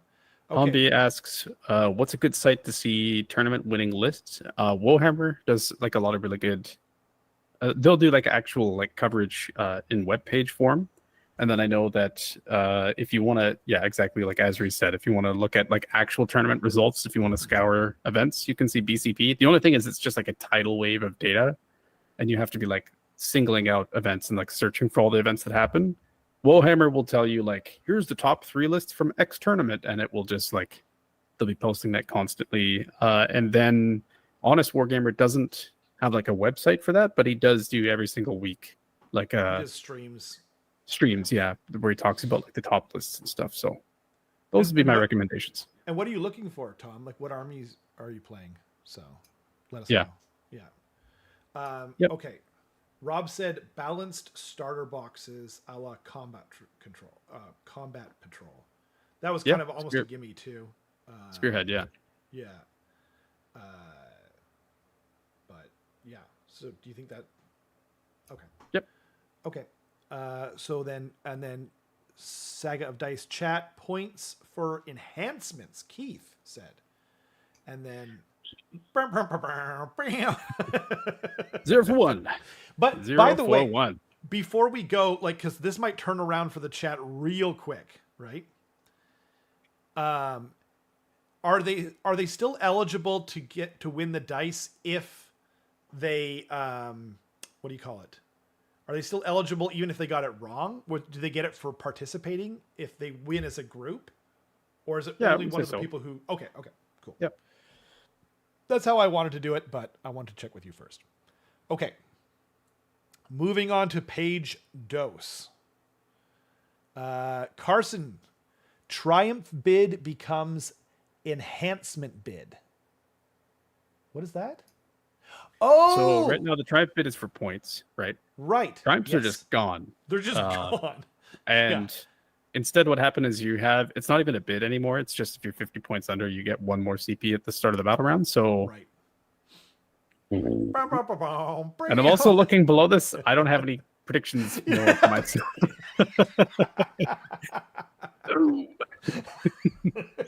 Well, 0 for 3. I like that. But we definitely know that you did not look at this ahead of time. No. Like, I'm going to say I'm like 50% right. No, you are like, if we include the sections we agree, you are, you've got like, we can add the totals together and whatnot, right? But anyway, okay, and then both of us agree on no magic phase. No magic phase. You're just straight up. Or rather, what we meant was hero phase. We're like no casting and like because obviously there's never been a magic phase. So no, we were thinking that they were going to go the route of 40K and I remember saying at the time, I hope this is wrong, but they did it in the old world and they did it in 40K. And so I was just going, oh God, I think they're going to do it here too. And I didn't want them to, just to be clear. Anyway, Rob said, amalgamation of profiles, i.e. spears and swords. I think that's true. because like, right? Because like the Saurus warriors, I don't think they have 2 different profiles. Some of it's true. Right? Some I guess actually, yeah, I can't. No, yeah, that's correct. Yeah, it's all right. I don't know why I wouldn't have agreed on these things. Yeah, That seems. I'll have to go back and look because like, yeah, all 3 of the things that I've seen so far, I'm just like, yeah, that's reasonable, makes sense. But hindsight's 2020, so it's true. You never know. Okay, and then Bryce said no book specific tactics. That's true. Ding ding ding. They got 1 for 2. Good. Or 1 for 3 for the chat, right? 2, because we didn't count the. Oh, we didn't. Yeah. Very good. Right. I just remember that there was 2 before. Okay. So we've exhausted the list of my predictions. So, I wasn't going to point that out. I was going to be a gentleman. So going on to what we agree on, yeah. Priority change, which it specifically says Carson predicts priority alternates, which not true. However, priority didn't really change. No, I the result of priority changed. Where like if you take a double, you don't get to have a tactic. So I'm willing. I would say that we just didn't get this one. I agree. I like that. Yeah. So that's 2 for 4. 2 for 4. Okay. That's and then, 2 for 4 on the agreed stuff, right? Yeah. Yeah. Okay. Cool. And then Rob predicts no battle tactics whatsoever. Can't all be perfect, Rob. Yep. Yeah. That's very wrong. Yeah. And then the old world is nuked. Miss Junk's bits. The old world? Oh, they just get rid of it? Was that the prediction? I think that was a main prediction. I see. I like it. I like their style. I like Miss Junk's bits style. That's awesome. Hopefully they see this in the future, by the way, if they're not here tonight. Yeah, okay. And then another one we agreed on is half inch is gone. I don't know what that means. I think it's the like half an inch is just not applicable in the game whatsoever. If I remember what it was like when you charge, you have to end within a half inch of something. Oh. And I think the prediction was like, they're not going to do that anymore. Because remember, at one point we saw those widgets that only had 1 inch, 3 inches on them. We're like, this is a sign. But could not be more wrong because of half inch coherence, you know? Yeah. Yeah, it's more applicable than ever. I don't know why I thought that. Like, I guess maybe it was one of those ones where I was like, I could see that happening or something like that. That's interesting. Okay. Very wrong on that one. Okay. I'm surprised that the old world is more popular where you are, because here that's just not the case at all. Not the case. Yeah. It's like I don't know anybody. I think that that might be like confirmation bias, or it could also be just like something you notice. Like I remember when I got into AOS back in like 2016, and then I kind of brought a lot of people into the hobby locally, right? Specifically. And I went into the store because I was running campaigns out of the store, and many of the people who you know on the channel, like I got to know through making those campaigns. Like I helped build like a community around this one store that we used to go to. And I remember saying to the owner of that store at one point, I think Age of Sigmar is more popular than 40K now for this store. And because like everyone that I knew all the time in that store was only playing Age of Sigmar. And the owner laughed at me. He was like, that's not even close to true. He's like, I'm still selling like about 4 times as much 40K stuff. Now, granted, this is AOS 1, by the way, but it seemed like that to me because of, you know what I mean? Because like whenever I was in the store, there was a good amount of people playing AOS. Yeah. A lot of old farts. Yeah, I mean, like that's definitely a thing. Anyway, back to how wrong we were. Did you get how wrong we were, Carson, for half an inch is gone? Sure did. So we're 2 for 5. 2 for 5. Okay. Rob said objective control war scroll stat. That is true. Yep. Yeah. So you're 4 for 5. Nice. SCE overpowered for precisely 1 month. Horrible. It's been a month, and they're quite good. In fact, I would say that their good units are quite oppressive. Right. Long strikes specifically. Yep. What do you think? Overpowered. I don't know. Like, because I think that the stats disagree with us. Okay, well, when you think, I don't think we should trust the stats whatsoever. I when it completely comes to agree with that. We are simpatico on that one. Yeah, but I think when you think of the word overpowered, you think something that has to change because it's too good right now, and there do exist things in Stormcast that applies to at the moment. I think. Okay. So I would. You're saying let's give it to them. Yeah, because overpowered doesn't mean they're the best. It just means that they're maybe a little overtuned in some aspects, and I think that's fair. That. And also, I like the idea of just giving the chat. That's why I'm also doing it. Possible. Yeah. No, I agree. Azure says I don't think you can grade this one yet. They'll get their 1 month after the book comes out. That's fair, but I think that it's still fair to say, just by definition of overpowered, like it's applicable. Well, and also, like, did anyone else notice how precise Horrible was in his prediction? He said precisely 1 month. So if he's going to be that precise, I think it's good to be lenient. You know, like on Family Feud, when they guess something really specific, but the answer ultimately was something more generalized, they give it to them. I kind of want to do the same thing. Also, it gives the chat more kicks at this can. Cool. Okay, let's do it. Melee range goes away, base to base is used. This is like both wrong and right. Because melee range went away on the War Scroll. That's the prediction, right? Yeah. And so it's wrong overall, I think. Because melee range goes away. That's part 1. It didn't go away though. Part 2, it did. Because there's no longer a stat on their War Scroll that says the range of the melee. But this doesn't say that melee range stat goes away. It says melee range goes away. That's true. Okay, fine. Like I remember this though. This was my prediction because like I was like a hopium thing where I was just like I hope they get rid of this stupid thing on every War Scroll. Okay, I'm willing to take the L on that though, just for that purpose. That's fine. So we agree on. So we're 2 for 6 for that. 2 for 6. Okay, that's pretty bad. It's funny that the ones that we predicted as a group are doing terribly, ironically. Okay. Yeah. Rob said change to the size of objectives. That ended up true. And what's kind of neat about that too is I thought that was like I thought that was kind of a long bomb one because they've never changed the size of the objectives, you know? Like they've had them on certain objectives, certain battle plans. They've had like a 3-inch out from a center point, so they were smaller than they are now.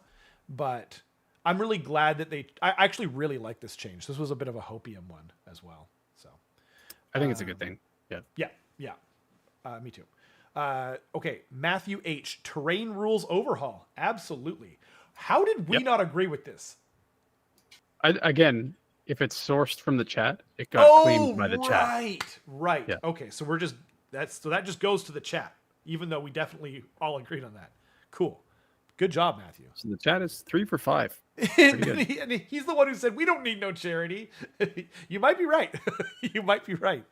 Pat the Rat from his vacation, Warren. What up, chat? What up, Pat? Thanks for joining us.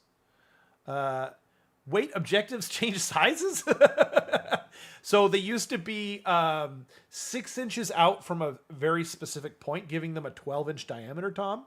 And now what they are is, it's really crazy. This sounds like counterintuitive. Like they made them more complicated? What do you mean, right? Now what they are is the objectives are no longer a single point on the battlefield. They are a 40 millimeter round base. And then you go out 3 inches from there, which means the diameter now is 7.57 inches, which is really convoluted because we're using both the metric system and imperial system to measure the sizes of bases, which is insane if you think about it. But there you go. Wouldn't it have been better to just be like, okay, like we're going to use an inch wide base to do this? You know what I mean? And then it goes out an inch from there, and then it's exactly 7 inches wide or something like that, or pick another objective size, like 2 inches. There you go. I don't know. Yeah, it's crazy. Anyway, cool. So, where are we going? Okay, now we're going to the next page. Okay. Yeah. So this one, the next one is Shadow Elves come this edition. We can't know that yet. So no. To wash. No. Yep. Then your last prediction was heroic actions and monstrous rampages go away, which is it's because rampages exist still. The rampages exist, but the concept of how they work is different. It is different. Heroic actions are gone for sure. Heroic actions are gone. Why don't we just do a null on this one? Okay. Because it's right in spirit, but like you could be technical about it. So what does the chat think? Yeah, how about that? That's fair. Yeah. Let's get what the chat thinks.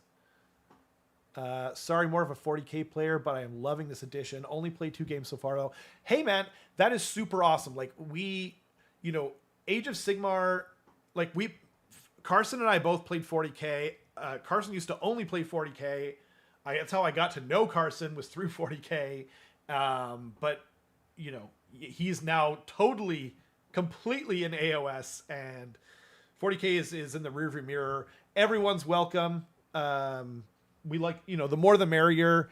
I think you'll really like the Age of Sigmar community. The models are insane, and I think the rules are incredible, but the community is amazing. So I think you'll be awesome. I think you'll really enjoy it. Yeah. What do we got? So we have 2 opposing views in the chat. Adri says Rob gets this one. Rampages still work the same way, but their usage is spread out more. And then Alex says it's wrong.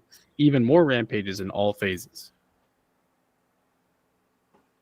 Right. The issue is that I wish we didn't put and in any of these predictions. If these were individual things, it would make sense. Then we could have done half points or something. Yeah, it's so true.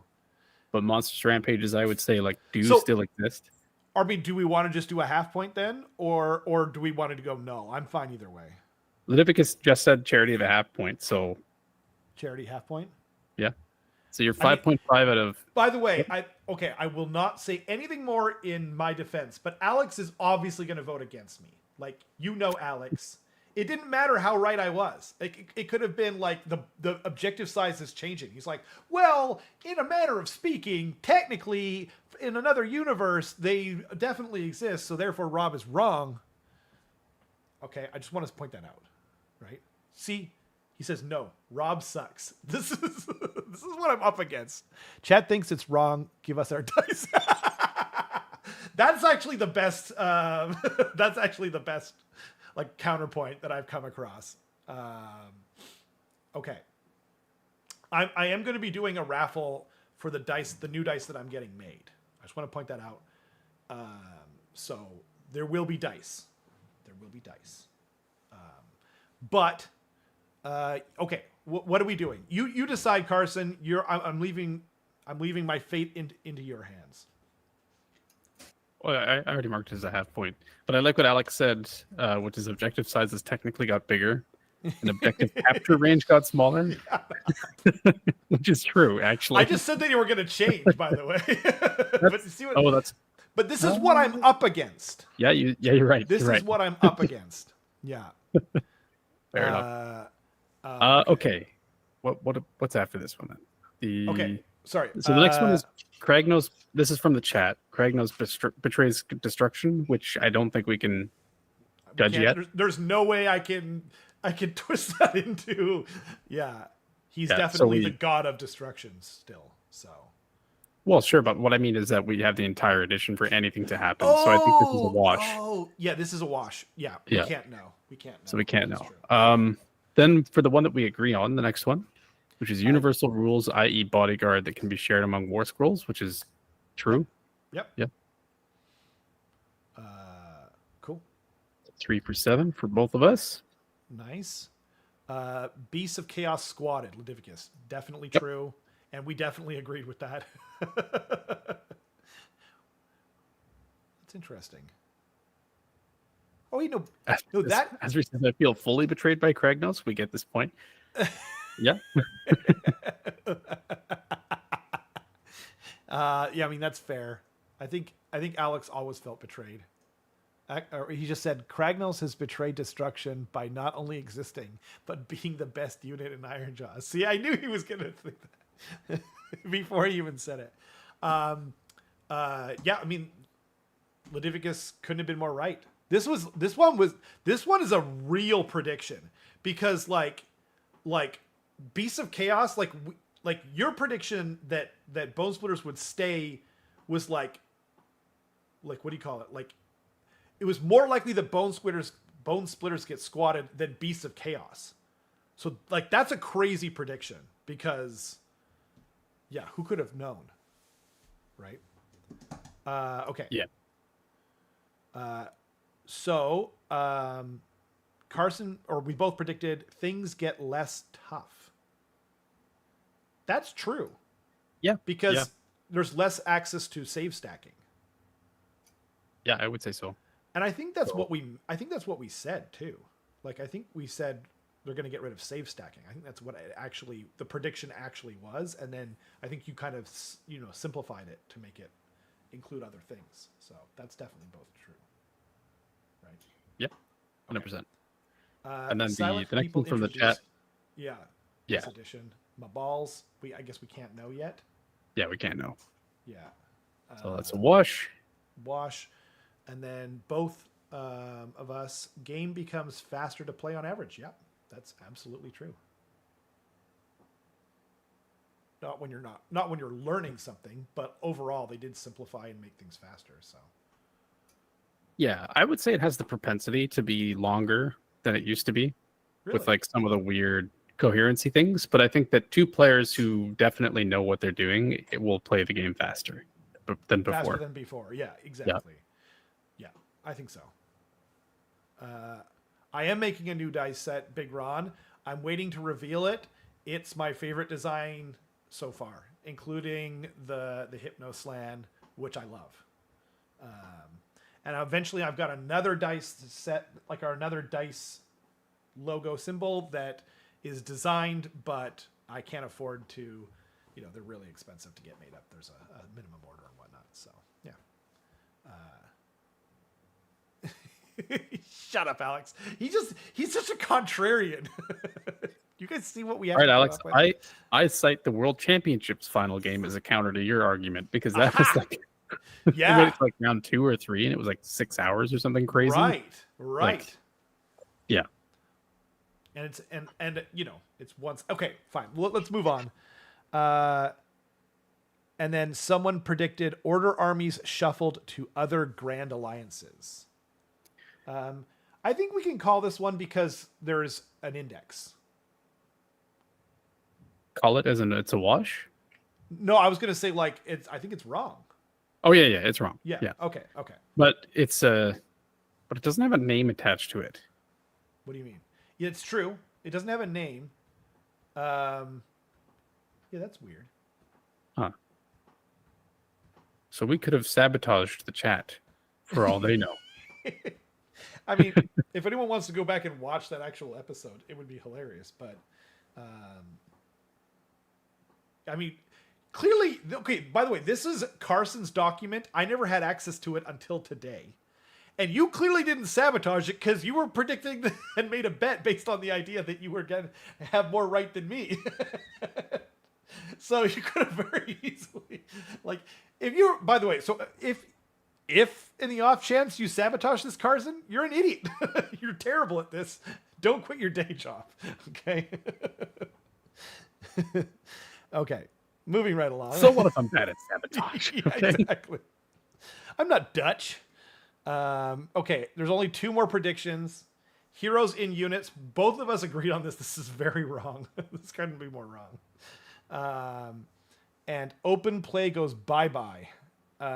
That's technically true. Yeah, it is true. There's no more open play. And that was a good prediction. And I'm glad that, if people go back and watch this episode, I'm pretty sure I said, I hope this isn't true for heroes and units. Because I don't think it works well in 40K. I like the idea of it. but I think it would have worked better in AOS. But I'm really glad they don't do it. Okay, so I have the final standings. I've been keeping track. Okay. I'm gonna go from most wrong to most correct. Okay. For who? For percentage wise. Percentage wise, so okay. At a whopping 0% correct, we have yours truly. Everyone, but you know what though? Like, it's so okay. I'm definitely like sucking my own D here a bit, but like, it's awesome that we're just doing this, and you know what I mean? Like, it's just fun and like, good for you, man. Like I like that you put, you made some. You were like, I'm putting my foot down. Bone splitters are staying, baby. It's awesome. Yeah. Yeah. I like that Pat says ogres don't make plans, they make food. That's correct. Yeah. I didn't really know what I was doing this whole time. I was like, of course bone splitters are staying. I gotta have more food. Exactly. They're a food source. Yeah. I like mushrooms. Yum. Yeah. Delicious. The next up, we have with a 54% correct. Both you and I agreeing on stuff. Oh, okay. Nice. Yeah. Nice. Yeah. So 54% correct there, which is pretty decent. That's better than you predicted the best would have done, which was you. All of my predictions are wrong. My predictions about the predictions are wrong. I know, but I didn't think about it that way. Your predictions for the predictions were also wrong. Yeah, I'm not to be trusted. Yeah. But I'm just like, glass half full, because you were part of that prediction thing, right? And we were more right than you predicted, which is kind of a nice turnout, right? Yeah. Yeah. Yeah, 100%. Then with a 57% correctness score. Okay. We have the Saga of Dice chat coming in second place. Yeah. Very good. Yes. Yep. That's which not leaves bad. Rob at 77% correct. 77. Which is real good. Yeah. That's pretty good. That's better than I thought. That's a lot better than I thought I would do. Yeah. Sure. However, because it was actually close between you and the chat up until the end there. Yeah. I think I would like to meet in the middle for like the dice raffle thing. Okay. And I'll personally pay for like one of the winners of the dice raffle, or sorry, one of the winners of one of the people who got something correct. Okay. So like do a spin amongst them and send them something nice, because I think that they deserve something for their efforts. Right? Hell yeah. Yeah. And I'll assuming if it's I'll donate the dice if depending on what they choose. You know what I mean? We can figure 100%. Cool. So I think that leaves it's going to be Bryce, Horrible, Matthew make H, a quick Ludivicus. Those four, I think, are the ones that had correct ones. We'll do a wheel of names right now. How about that? Sure. Yeah. Okay. So sorry. Okay, Ludivicus. I heard that. Okay. Matthew H. Matthew H. Oops, I think it's 2 T's. Yeah. Yeah. Horrible. Okay. Horrible. I know that's not spelled right, but I don't want to put in the actual spelling on the stream. And Bryce.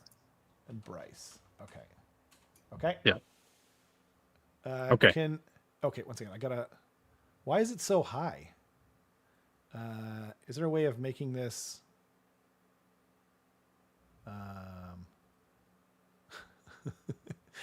It's okay. Here, actually, let's.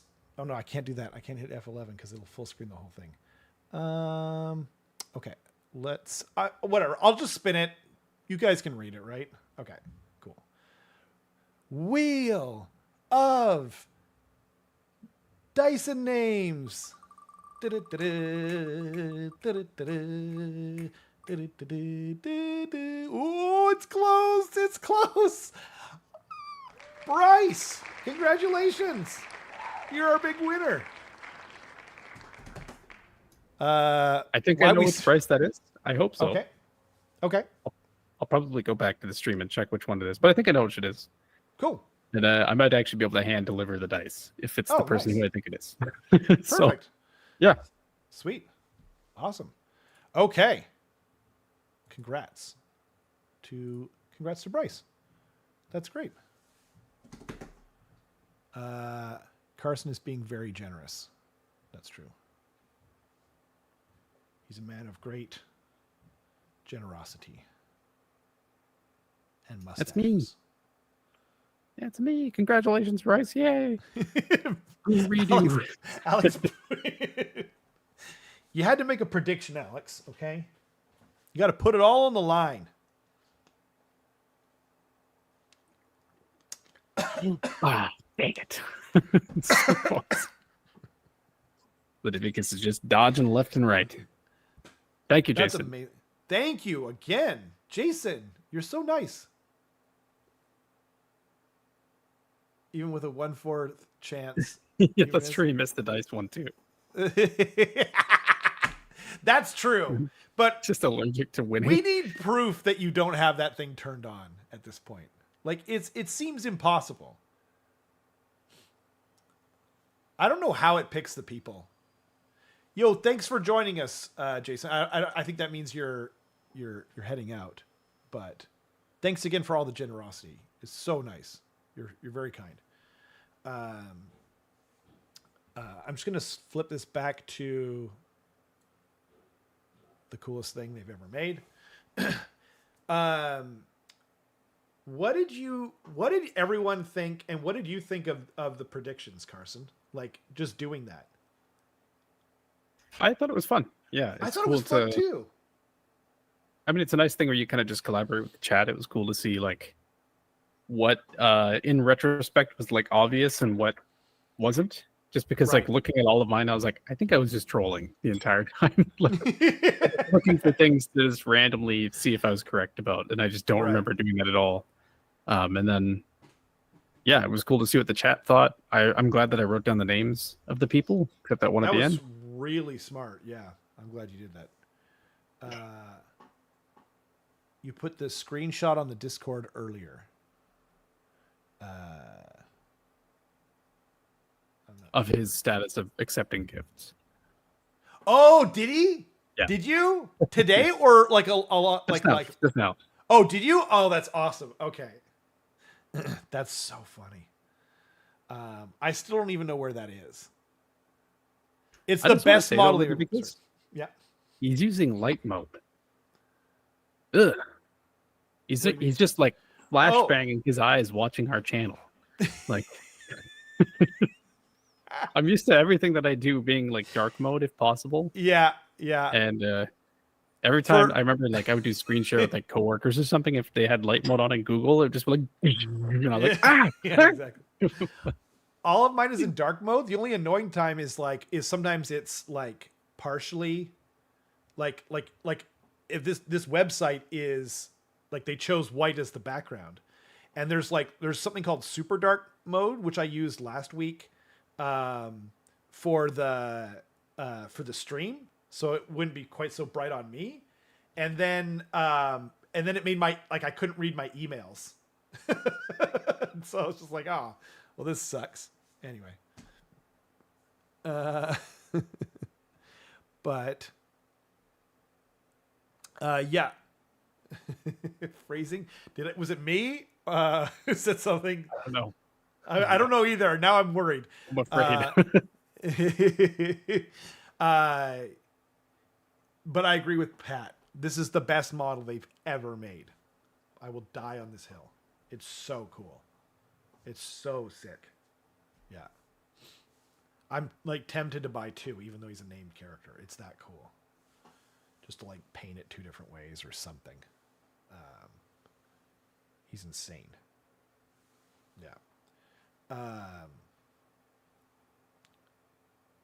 Yeah, you are indeed using light mode. That Or I guess I can I look it up? Is it, it's on our Discord. Oh, you even tagged me, hey? Oh, nope, that was something else. That's pretty funny. Bobo, can I actually oh, I just opened it up. I'm so sorry. I hope it's okay. This is Bobo put this on the Discord. Visick Scour is like the little mouse on his shoulder, and then he's the nameless mount. That was someone, or Bobo put that on the Discord. And if you want to join the Discord, link in the description below.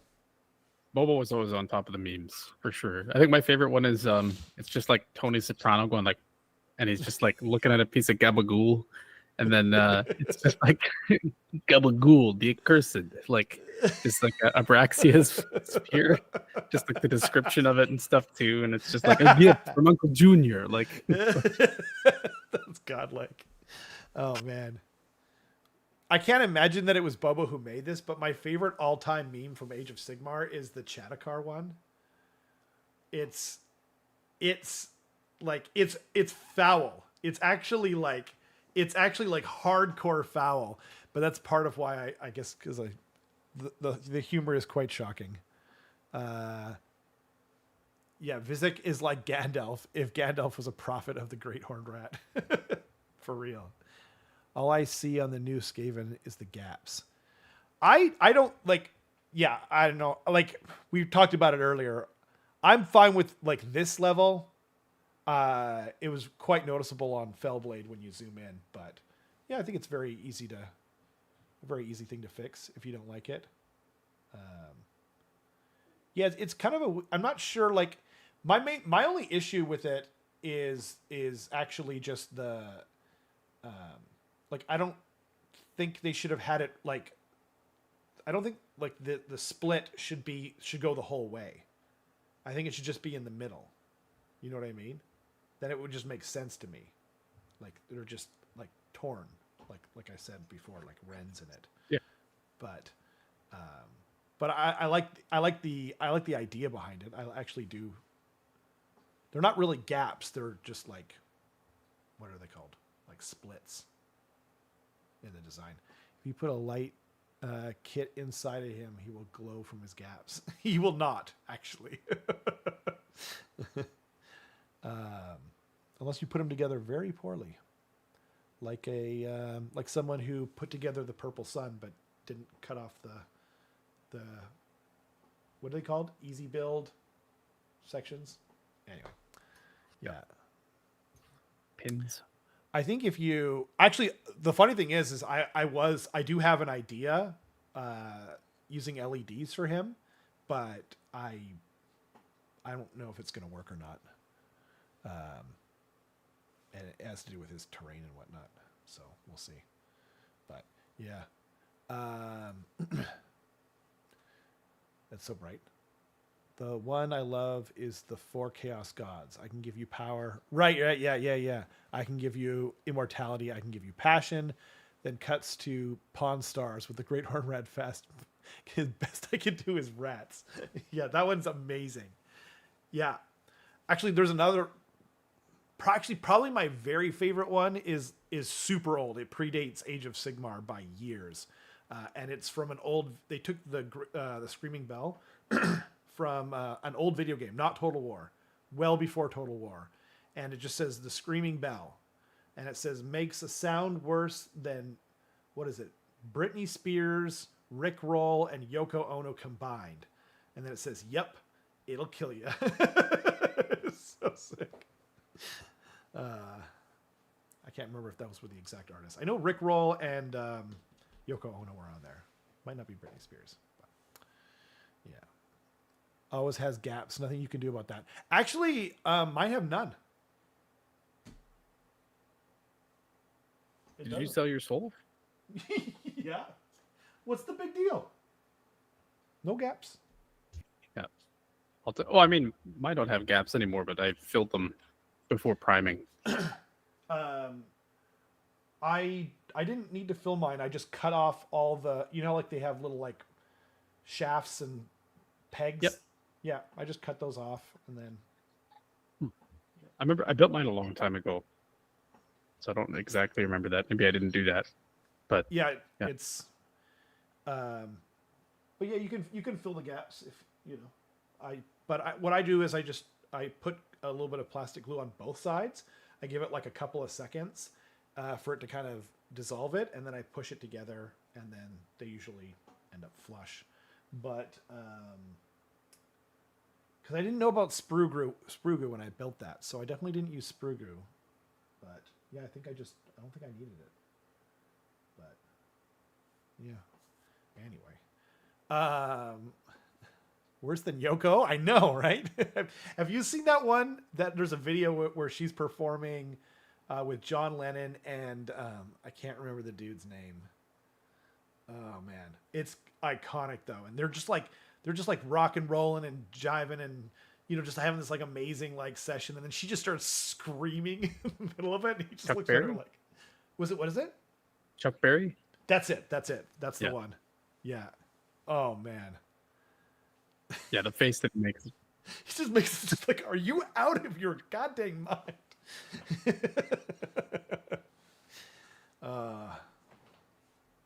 Anyway. I didn't gap fill. I just literally just glued them together, and then I just glued them together. I didn't know about that stuff back then. Chuck Berry. Yeah, sorry. Thank you, Matthew. Oh man, because of the delay. So yeah, it's just like it just popped up. By the way, yeah. They cut her mic. I didn't remember that, to be honest. It's been a long time since I've seen it, but that makes sense. That makes an awful lot of sense. I've actually been to her house, her childhood home. Did she know? Probably not. They actually do tours of it. What was it? Is it Yanagawa?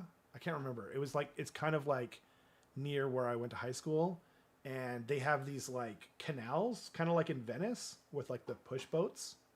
And yeah, they go like, there's a tour that you can go on that we went on, and you go like right past her house, and they're like, that's Yoko Ono's house. And I was like, you did it. I'm like not even a huge Beatles fan, but I was just like, ugh. Thanks for joining us, Delicious. Absolutely. Be my Yoko Ono. Damn. That was like, it sounds like a love thing, but that sounds like it sounds like an insult to me. Ruin my life. Yeah, exactly. And the lives of all my friends. Why don't you take one of the most classic, like all-time best things that a lot of people consider to be, the greatest achievement in whatever, and then ruin it. All of it. Yeah, no. Well, John Lennon was used to it, right? Damn, damn, Pat. He said Yoko Ono is famous because of Lennon. Like Paris Hilton is famous, but Paris sings better. Yeah, I said it. Oh man, yeah. I mean, like, Paris Hilton is very successful. Paris Hilton like makes hundreds of millions of dollars off of her branding. She's like really good at what she did. I'm not talking about how she got there or whatever, but you could even make the claim that she did that great. Yeah. Anyway, moving right along. Carbington. Rib. That's me. We won't go with my other name that, that you made. Remember in the Don't short? recall that one. Oh, right. Yeah. Okay. So I'm sorry. I have to take this. I have to take it back to Skaven. We're going back to Skaven. Okay. Now you don't need to pick there's no pressure to pick any one thing. Okay. And I would love to hear in the chat as well. What was your favorite model revealed? My favorite model, probably as a group, would be the Storm Vermin. I think they look incredible, and I think they look like visually distinct from Clan Rats. Whereas if you look at Storm Vermin right now, like it's kind of hard to tell. If you like get really up in there, you're like, yeah, those are clearly different. But now there's just no comparison, especially if they're going to be on a different base size. And they look fantastic. Like they look exactly like I think heavy armored rats should look like, where they're like chunky and they're, yeah, I just love them. They look really good. I couldn't agree more. I mean, my favorite is obviously Vizek, but as a unit, I think I agree. I really like the Acolytes though. They did a really good job with all of them, to be honest. I think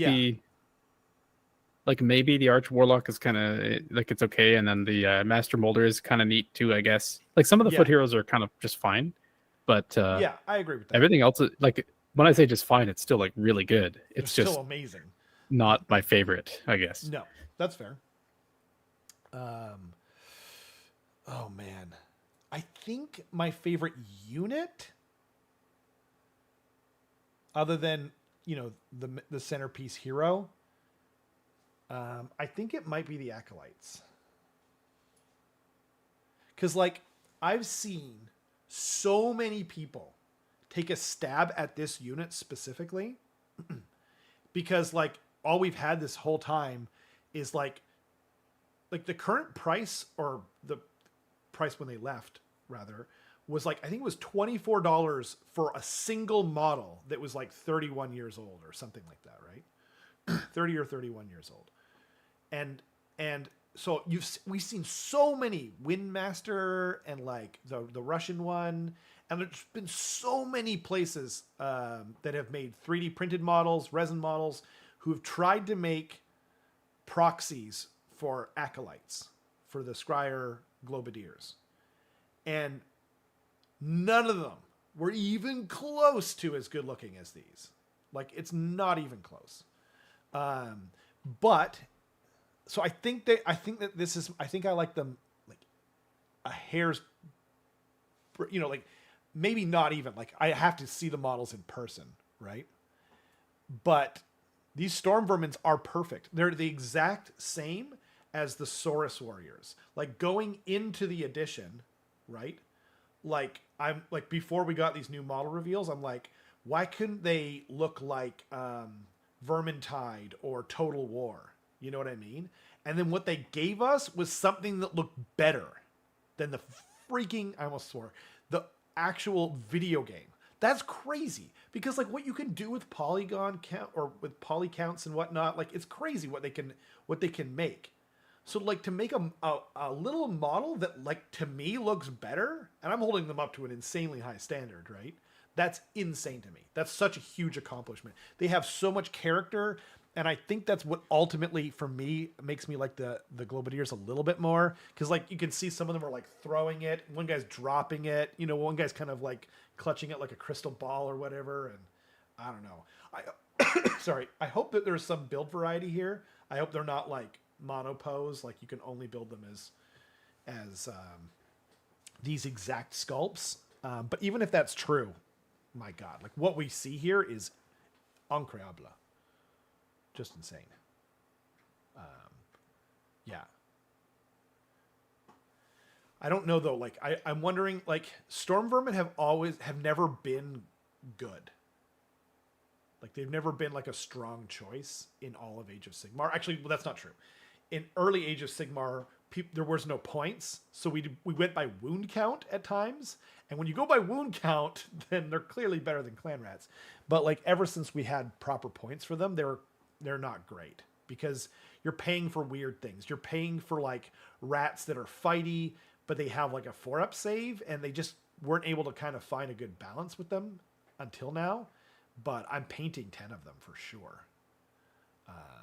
Yeah. I'm not levitating my desk excited about it, Rob, but it's amazing. Yeah. I mean, that's fair. I am levitating this very heavy desk in front of me.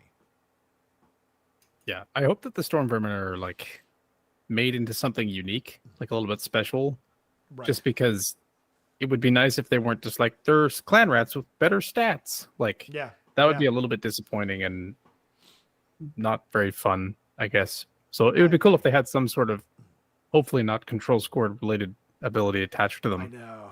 Yeah. Just because I find those really score boring. is so lame. Yeah.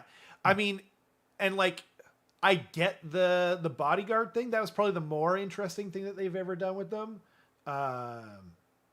You know, but yeah, thematically, like, and it kind of makes sense thematically. Like they were always sort of the elite. They're like Praetorians kind of idea, you know, in the lore. So I could see doing like a bodyguard rule on them. I'd be okay with that, but I would hope that they would give a little bit more. I hope there's something, you know, something cool. I don't even know what I would make up. Like, what kind of rule could you make up for them? I could see them being like counter charge, because they've got like those. They're not spears, but like those like pikes, I guess, that they have. Halberds, yeah. Halberds, They've got that right now. If you charge them, they get +1 rend. Yeah. But maybe it could be like a Cruel Boys-esque thing where it's like they get the upper hand and they give you like fight last on a 3-up or something like that. Like that would be so cool. Yeah. I love that idea. Do Gut Rippers have something like that right now? No? Okay. It's the dirty trick. Right, yeah. Yeah. And then depending on... It's just army wide. Right, okay. Yeah. Because they used to have the Lear shield or whatever they were called. Yep. I think they still do. It's a -1 to hit or something. Right. But just in general, Cruel Boys can be handing out a dirty trick to fight last. So right. Which is pretty good. That's a really cool idea you had though. Like, because they've got the big halberds, like you said. The blades are long enough on here, they're almost like glaives or something. You know what I mean? But I think I'd still call them halberds, but they're so sweet. They're so sweet. Can I zoom in on this? No, I can't. That's unfortunate. The only thing that I don't think is perfection is I don't love this guy's helmet, the musician. It kind of goes down. It looked kind of orky to me and loses some of its identity, but I kind of prefer the storm vermin that don't have helmets on, actually, because like when you look at how small their rat head is inside of that like can that is like their armor, it just makes it seem like way more chunky. So wait. Yeah. I see what you're saying. Yeah, that's true. Yeah, I like them both. The only thing that there's the leader. The leader has like the thing on his back, and then he's got the different weapons. So that does make him pretty distinct, I guess. I don't know about doing the triangles on every, or is it just on? Do they just have it on the leader? Okay, yeah, they just have it. Oh no, they got it on these guys too. Yeah, I don't think I'm gonna go that far. That seems like a lot of work. Yeah. Oh, that's interesting. Matthew S says could negate charge +1 damage. Oh, yeah. What if you just don't get your charge bonus, like whatever it is? Yeah. Although the thing about that though is it's oddly specific, and that's gonna hurt them for points. Yeah, they'll be worth their points when you actually get that, but a lot of armies just don't have any +1, damage bonus at all. Cavalry is a pretty, like, especially now. I know it's probably going to change, but the meta right now is like threat projection. What's up? No, I like that idea, like anti-cavalry. Like, yeah, well, I mean, like you could even just give them directly what Mournfang have, which is like anti-cavalry +1 rend, and they shut off charge +1 damage as well. Yeah. Yep. Should be kind of neat. It would kind of make sense, like like the pikes and whatnot in Braveheart, if it was like against cavalry they have a 3-up strike first or something like you said before. That'd be kind of cool. That's a great idea. I'd like to see GW give them like a 3-up save, just because people would lose their minds. The only thing in Skaven that's ever had a 3-up save was the Arch Warlock, and he lost it in this new edition. So Yeah, I can't imagine them doing that. That would be rad. That actually would be cool because it'd make them kind of, they'd have like, they'd be Skaven's first actual anvil. I think it'd be cool. Yeah, they look like they should have a 3-up save. Based on their armor. Agree. Yeah. And just like, they're 1 wound still or something. That would make sense to me. 1 wound each, 3-up save because they're tiny rats still. Yeah. And then it's not like, they're not like Saurus. Well, actually, Saurus warriors have a 4-up save, but I was going to say, but they don't have armor either, much armor. I was going to say the Iron Jaws, what are they called? Ardboys. Ardboys have 2 wounds and a 3-up save, so they're still distinct from those guys. Yeah, that's a great idea. Get charge +1 damage. Yep. Or both rend and damage.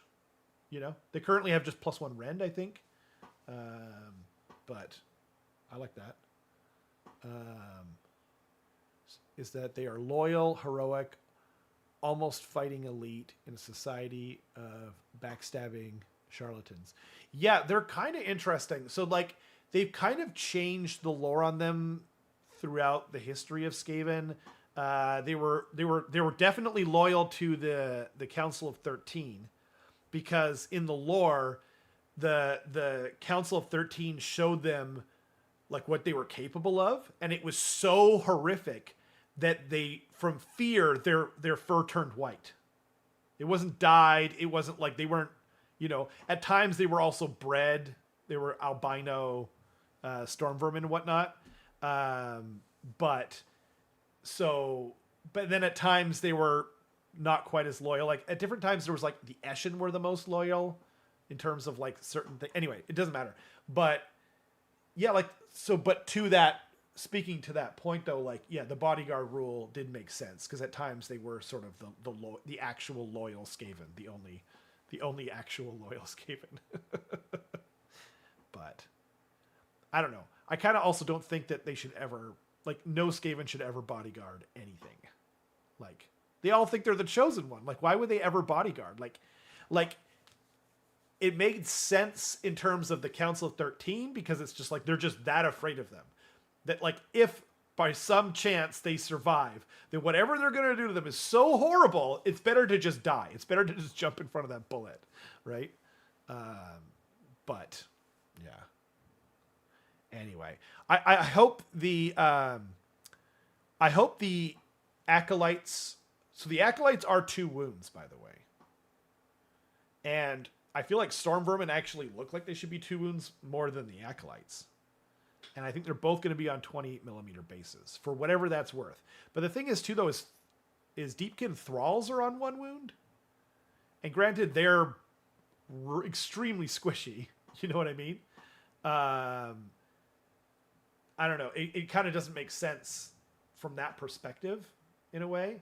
Like I feel like acolytes need to be if they're going to be in units of 5, which they kind of have to be because otherwise their rules can get kind of out of whack. Like at one point, they were like the scariest thing in all of Skaven because you could give them full rerolls, hits and wounds, and then they were like -2 rend and like D3 +1 damage or something like that. So you're just throwing out like a crazy crap ton of attacks, This was an AOS too, but anyway, I hope they really lean into like the horde thing, and I hope they're even higher rend. I think they should be like -3 rend because it's a gas. It's just like you're breathing it in. You know what I mean? So just to like signify that, But would it be one of the few like ranged mortal wound dealing units? You think? Yeah, that would make sense because like they're throwing like 10 inches or something. So yeah, I like that. And I mean, like if they get close, then they have a rule that they can be shot. So it would kind of make sense because they have to get close to throw their deal, Storm vermin were confirmed 28s on social media. I know. And people lost their minds. People lost their dang minds over it. I don't know if you saw this, Carson, at all. But 28mm and people lost their shit. Do you know why? Because they didn't tell them that they were going to be on 28 millimeter bases at the start of this edition. Now, follow me here, right? Let's say GW did do that. Let's say GW said, by the way, they're going to be on 28 millimeter bases in the future. Then they're literally spoiling the surprise that we're getting new Stormvermin, right? Now, we all kind of assumed it, but I don't know. Wasn't it not in their culling article where they said that those models are being retired or whatever? Let's find out. Because if it wasn't that article and people are complaining about it, then it's like, I mean, why would you? People are whatever. Okay. You know, yeah, like people will complain about everything. So, but I mean, like I have 40 painted Stormvermin, based and everything. It's not that big a deal. Just buy converters or rebasing them. Rebasing's actually not that hard. It's actually super easy. Back in Warhammer Fantasy Battles, Globadier hits were a straight resistance roll. Yeah, negating armor saves. Exactly. That's kind of what I was thinking. Yeah, so I guess like, you know, mortal wounds would actually make sense. You know, if they're on target, 6s are mortal wounds or something. I like that. And then maybe it's like +1 if it's like a horde. What was I looking up? What's the article called? I can't remember exactly. Models from Age of Sigmar. Okay, I found it. What's leaving the Age of Sigmar range? So I'm scrolling. Okay, yep, Stormvermin are on there. Stormvermin. Yeah, so we knew already that they're either just gone completely or getting new models. So also, how's it going, Circus? Good to see you. Yo! Welcome to the chat. Welcome, friend. Yeah, so they said Clan Rats, Acolytes, Warp Fire Thrower, Rattling Gun, Gutter Runners, Rat Swarms, Master Molder, Arch Warlock, Warp Grinder, Warlock Engineers, Rat Ogres, Stormvermin, Plague Priest, Warlock Jezzails, Doomflayer, Plague Censor Bearers. and some of these things aren't ever coming back. Right? Censor Bearers, Plague Priest currently is not coming back for at least another year. Warp Grinder's coming back. It's just on a different base size. Rat Swarms, Gutter Runners, and that's it. Because the Warp Fire Throwers are like, I can use a Warp Fire Thrower. Oh, that's kind of I guess I don't need to, because I've got like multiples of the Warp Fire Throwers. I could just use my old ones for the new weapons team. So I only need it, like, I've got one Rattling Gun and obviously 0 of the crazy, whatever they're called, Scourgers. Did Clan Rats change base size? They did not. The Acolytes did. Warp Fire Thrower, we don't know. Arch Warlock and Master Molder probably staying the same. Warp Grinder did. Engineers did not. Rat Ogres did not. Stormvermin are. Plague Priest is gone. Jezzails did not. Doomflayer did. And Censor Bearers are gone. So, yeah.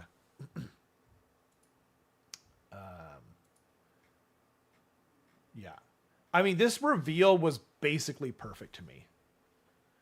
If the Master Molder, I hope the Master Molder, fingers crossed, I hope it comes with like a different head, like just like a slightly different build. I think they should just always do that. Even if it's small. Like, you know, the old Grey Seer? The old Grey Seer could either be like pointing his claw dramatically, or he could be like doing like this and there's like a rat leaping off of it. So, like, that's such a small change and it costs them nothing. You know what I mean? So, yeah. That's what I say. And what Rob says goes. Yeah. Into the trash. Yeah. That's what I meant to.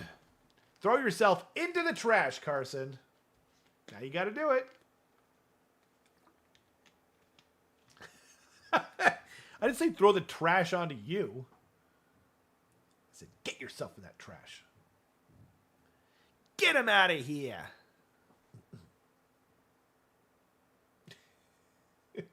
Are you waving the white flag? Is anyone else worried about what that is? I don't know what I'm doing anymore. This is just a microfiber cloth Okay. for my glasses, so I can clean them. I see. That makes more sense. Clean. I'm not sure why I'm leaving it on. Oh, man. Vizek. Oh, he's so cool. Foul Blade. Are you going to get Foul Blade? Or I guess it depends on whether you're actually collecting the army or not. So I don't know. Part of my... Maybe this is like very egotistical, but if I win more Skaven models, then I'll probably play them.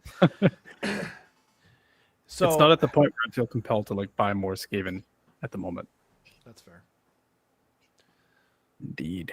So like how are you gonna win more Skaven? Like, do you have to win them specifically, or do you have to just like get gift certificates so that you... Either works. I would buy Skaven with gift certificates probably. Nice. Yeah. Yeah. It depends on how they're... The nice thing is that when their book comes out, we'll know what they're going to be like for the next 3 years, essentially, right? Yep. Whereas the index, it's tough to like really want to get into an army because it could functionally change quite a bit from the index to the book. So in some ways, I'll know for sure whether or not I will when the book comes out. And if I just like their playstyle, then all is well. But yeah. I like that. I did want to ask you too. I'm curious. What do you think of Slave to Darkness? Right, I think they're cool. The index Slaves to Darkness are better. Like they're more fun, I think, than the previous book. Because the previous book, it always just constantly felt like there's all these different things to keep track of in these rules, but what it really boiled down to is like you're just walking towards your opponent and nothing's happening, and it's just not great. Whereas now there's definitely some play for a couple different slaves lists. Like Archaon is actually viable. You have some things in the army that are really cool, like with the Dark Oath. Getting some recursion there is pretty neat. And their Eye of the Gods is like actually just always good now, instead of it being like, let's see if it's going to be useless. Yep. And then you just continue on with the game and forget whatever it is that you rolled. And yeah, I like where they're at quite a bit right now. So good. Yeah. And like the Slaves to Darkness that you have, are they good? Are they viable? And oh, nice. Yeah, I would say so. Not everything, but I mean, Chosen are really good. I think Warriors are iffy, but they're certainly playable. They're not like terrible. And then the only thing that's like maybe not good that I have is I have a Chaos Lord and Demonic Mount that I painted. Okay. That who cares, right? One or Exalted Lord as well. Okay. But yeah, I feel like I could paint not that much more and be able to play 2K points. Or actually, it would be quite a bit more, but like still. I think I have almost at 2,000 points. So I've got 10 Chosen, which is 500 points. I've got 10 Warriors, which is I think 200 points. I've got 5 Knights, which is 250. So I'm probably somewhere in like 1,300 points if I were to use everything that I have. Okay. And then I think I'd probably be. The problem for you though is that painting them is a lot more work. Yeah. Yes, it is. Do you regret your choices, Carson? No, I like having them as a hobby army. Okay. Yeah. So you don't plan on taking them to a tournament? Not anytime soon, just because I can't. But yeah, I mean, what'll happen is that for any of the teams tournaments that I might be in, oh, nice. Maybe I could be, but Ogres are so good right now that chances are I'm just going to be playing that. That's fair. That's true. Because if I'm on the team and there's Ogres, they're probably just going to be like, hey, Ogre guy, you should play Ogres. And I'll be like, yep, I should. And then I'll do that. That's true. I was thinking like even for like Team Canada stuff, like you might want to have them as like a viable army to take. Yeah. I plan on playing and practicing like plenty of different armies. Because I am throwing my head in the ring for Team Canada next year. And it's just, I think it just makes you a better player in general. Like if you play as different armies. Yep. Yeah. So we'll see. We'll see what happens. Yeah. And now for people who don't have it on their bingo slot yet, I'm going to make a comparison to something from the fighting game community. But there's a guy that I really like called Vesper, and he plays Street Fighter. And what's funny is because he plays every character. He has every character in master rank, and he's like pretty high up in the point section for every character, right? And so he just knows every character. So like he knows when what you're doing is real versus when what you're doing is fake. You know what I mean? Like if someone does a block string or something like that, he's like, oh, he knows that you're minus or plus, or when you're minus or plus. You know what I mean? But I noticed that, like, a lot of people don't know, right? I think it's kind of the same as with this game. It's like, you know what I mean? It's like, you know, you might think of like if you played like last edition, right? And like zombies, I think did like the 5-up mortal wound thing when they died on a 5-up, right? And now it's like a 6-up, right? Yep. Yeah. So like just as an example, you could they could charge into you, and you're just like, oh geez, like I don't know if it's worth it. Like if I'm taking 1/3 the mortal wounds, it's kind of the same thing where it's like if you don't have all the information, you know, then you won't be able to make as good of decisions. Whereas if you're playing every army and you kind of have a grip on every army, you know when what they're doing is real versus when what they're doing is fake, you know?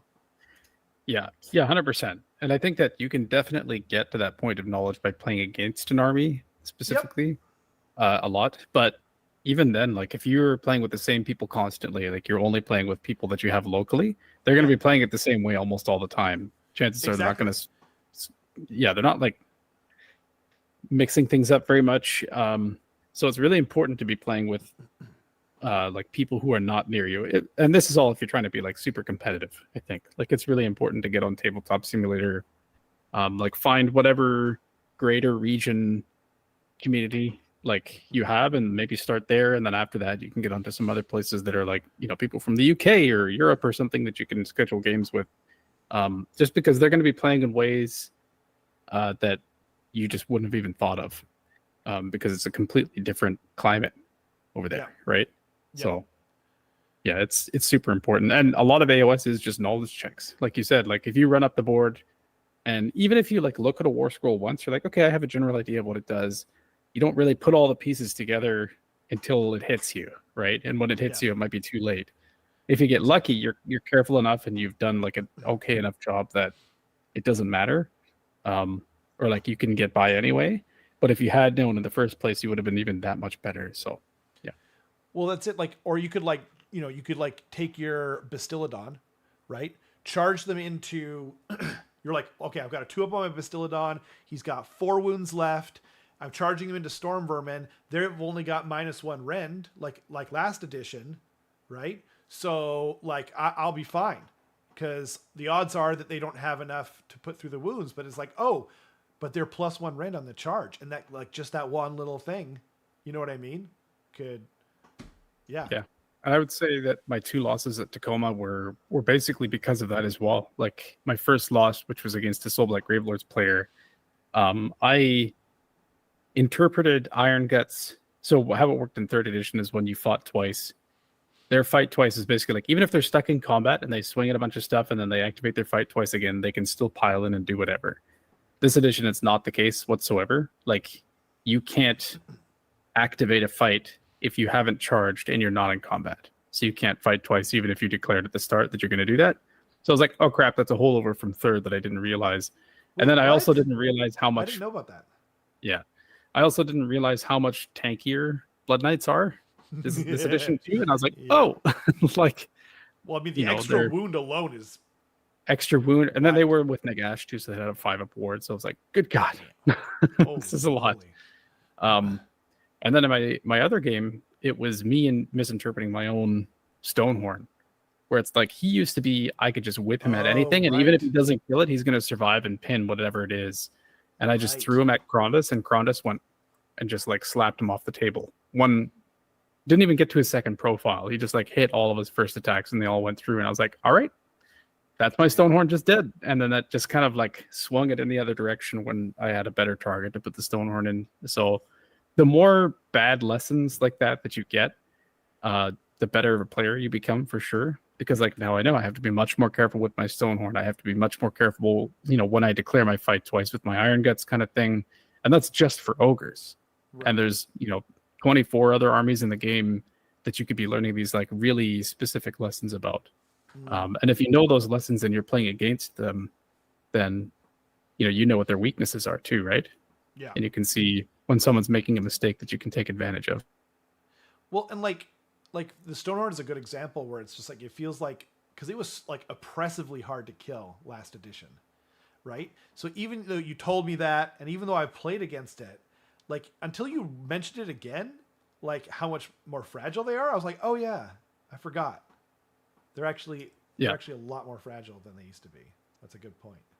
Yeah, like probably like 3 times easier to kill a Stonehorn now, probably. Wow. Like he's a 4-up, he can't stack, Finest Hour, he can't. Right. Yeah. Oh yeah, if you include the game system, yeah, absolutely. I thought you meant just on the fact that they lost the -1 to wound and the 5-up ward, Yeah, exactly. That's a huge difference too. Mark says these Skaven models are switching me over to AOS now. Such cool sculpts. I still love my Nids though, but the BA's release let me down. Oh, Blood Angels release let me down hard. Man. Yeah. I'm so sorry. We were talking about it earlier, Mark. Maybe don't go back and watch that part. I'm a huge Tyranid guy as well. Carson actually was Tyranids too. I forgot. Yeah, they're my main army for 40k for sure. But my main overall army has always been Skaven. Ever since Warhammer Fantasy Battles, they were what brought me into AOS. But yeah, well, welcome though. Like the great thing about Age of Sigmar is the models. Like they've always killed it. No one's argued that. Bridge the gap. Tekken Hwarang D+ or down +3/4 scenario. Do you know your opponent's frame data or not? Yeah, exactly. That's what I was talking about. I don't know about Tekken frame data, but I do know about Street Fighter frame data. Like like I kept like telling my son like, oh yeah, like I'm minus here. Like you need to challenge me here. That kind of thing. But like other similar moves, it's like a lot of other similar moves are plus. So you're thinking like they can't hit a button. Or you can't hit a button against them. But anyway, so yeah, exactly what I was talking about. What do you think of the regiments of Renown, Callus, and Toll that be so strong in AOS 4th? I see it a lot in a lot of lists. I haven't had a chance to look at them much, actually, to be honest. Have you seen them? Yeah, there's a lot of interesting ones out there. Callus and Toll definitely. Like one big thing is that you have like the +1 to save and +1 to your ward save when every model in that unit is contesting an objective. So you just have these like crazy anvils essentially. What's their ward normally? I think it's a 5-up if they're near. Jeez, and they go to a 4-up? I think so. I can't exactly remember completely. Jeez, but yeah, I think that there's definitely a couple regiments out there that are very good. Summer King's Entourage is another one that we showed on stream recently. Can confirm. Ushoran just giving himself more attacks is great. Yep, sure is. That's insane. And yeah, I think he's way better than he is in FEC, which is disturbing. Yeah, I think they're good. There's some good, some bad, and people are definitely going to take the good ones. So I don't think that I think that this is like a very reasonable trade-off. They end up as a 3+4++. Yeah. Oof. That's crazy. But it's a reasonable trade-off for allies, I think. Regiments Renown, because it's much easier to balance like this little package of stuff that you could put in any army, as opposed to like, well, what about this unit from this army and this unit from this army? And like, that would have been awful to balance as a designer. So I understand definitely why they just went to regiments instead. So yeah. It's kind of why the change to getting rid of sub-factions works in a lot of ways too, because it's like, like you could have like Bloodthirsty Shivers, right? For Deepkin near the end of AOS 3 they were super good, right? But that only worked in Fuithin, right? So it's like, okay, how do we balance the Alopexes then? We can't, if we make them too many points, then they suck in everything but Fuithin. And if we make them too few points, then they're overpowered specifically in Fuithin, and then people just spam them, which is what happened, right? So I think that also the change to getting rid of sub-factions kind of helps balance the game in a similar way. Whereas it's now like we don't have to, it's not like this crazy chemistry set where you can take one of every element and then, you know, things can just explode outwards and be overpowered, right? Yeah, I think it. So I think it's the same thing for Regiments of Renown. Yeah, absolutely. So yeah, and it's nice too because like you might have an army that you really enjoy playing that overall isn't doing so well, but if they have a good Regiment of Renown, you can bring that army to a different army and kind of mix it a little bit to still use the models you want to use, just from like a thematic perspective. So it's neat. Sorry. I missed this comment earlier. I don't know what you guys were talking about. So back. Oh, yeah, right. I don't know what this is referring to.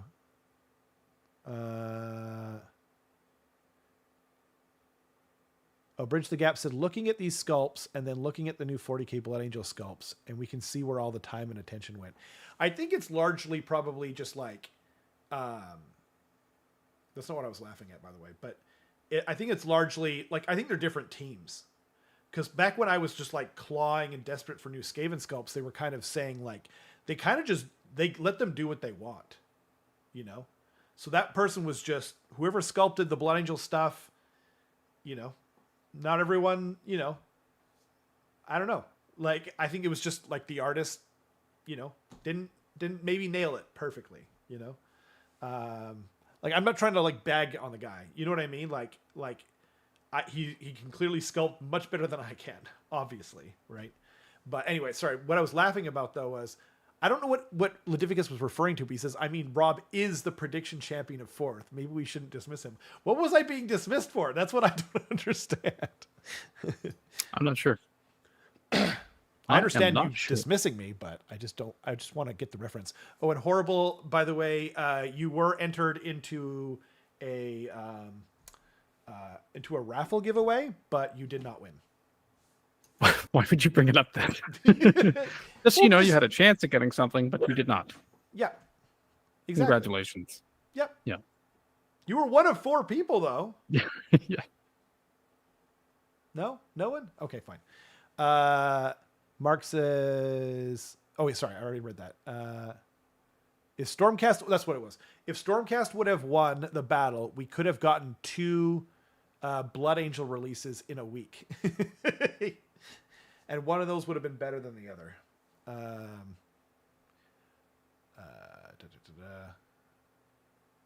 I'm just getting into AOS now. Some factions turned me off. It reminded me of War Machine Hordes. Yeah. Well, exactly. I think it's a lot better now. They got rid of them in 40k as well. Disappointed the Chaos Spawn summoning is gone. Yeah, it's like one of the few examples where it kind of worked, huh, Bahamut? Can you imagine if they had put new SCE models next to those Blood Angels? Yeah. Well, I mean, some people did. Some people showed Torgus, that the new one or whatever, next to the new Blood Angel guy, and it's not even close. Like, I like Blood Angels. They're probably my second favorite. I really like Space Wolves, you know, and I just got sold a bunch of Space Wolves because the same thing. They're gonna get resculpts, you know, fairly soon. One would imagine. Anyway. I heard for the BA stuff, I heard that AOS has lots of vets from the older 40k era, so more accumulated talent. Really? That's interesting. Plot twist, it's the same sculptor given 2 different briefs. Jeez. I don't think so. Anyway. Man, what a fun show. Like that was I had a blast. Thanks to everyone for joining us. The chat was hilarious. Thanks for all the amazing gift subscriptions or gift memberships. Yeah,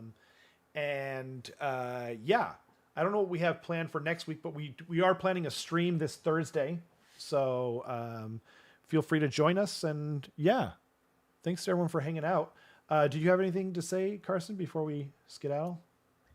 Yeah, I'm not sure next week what we'll be doing, but likely a week after that, we could probably do like a Northern Wastes list review show. Because that sounds good. And speaking up, if you are coming to Northern Wastes, come say hi. Myself and Kenrick and a bunch of other people from our club are going to be going up to Prince George for a tournament. It's the very last day of this month, essentially, the 30th, and then it bleeds into September a little bit. So looking forward to that. Looking forward to seeing our friends at Dudes of Sigmar. My dog is screaming in the background. As is tradition. Mm-hmm. So, yeah. Awesome. Yeah. Well, yeah, thanks again to everyone. Yeah, we'll see you guys next week. Bye.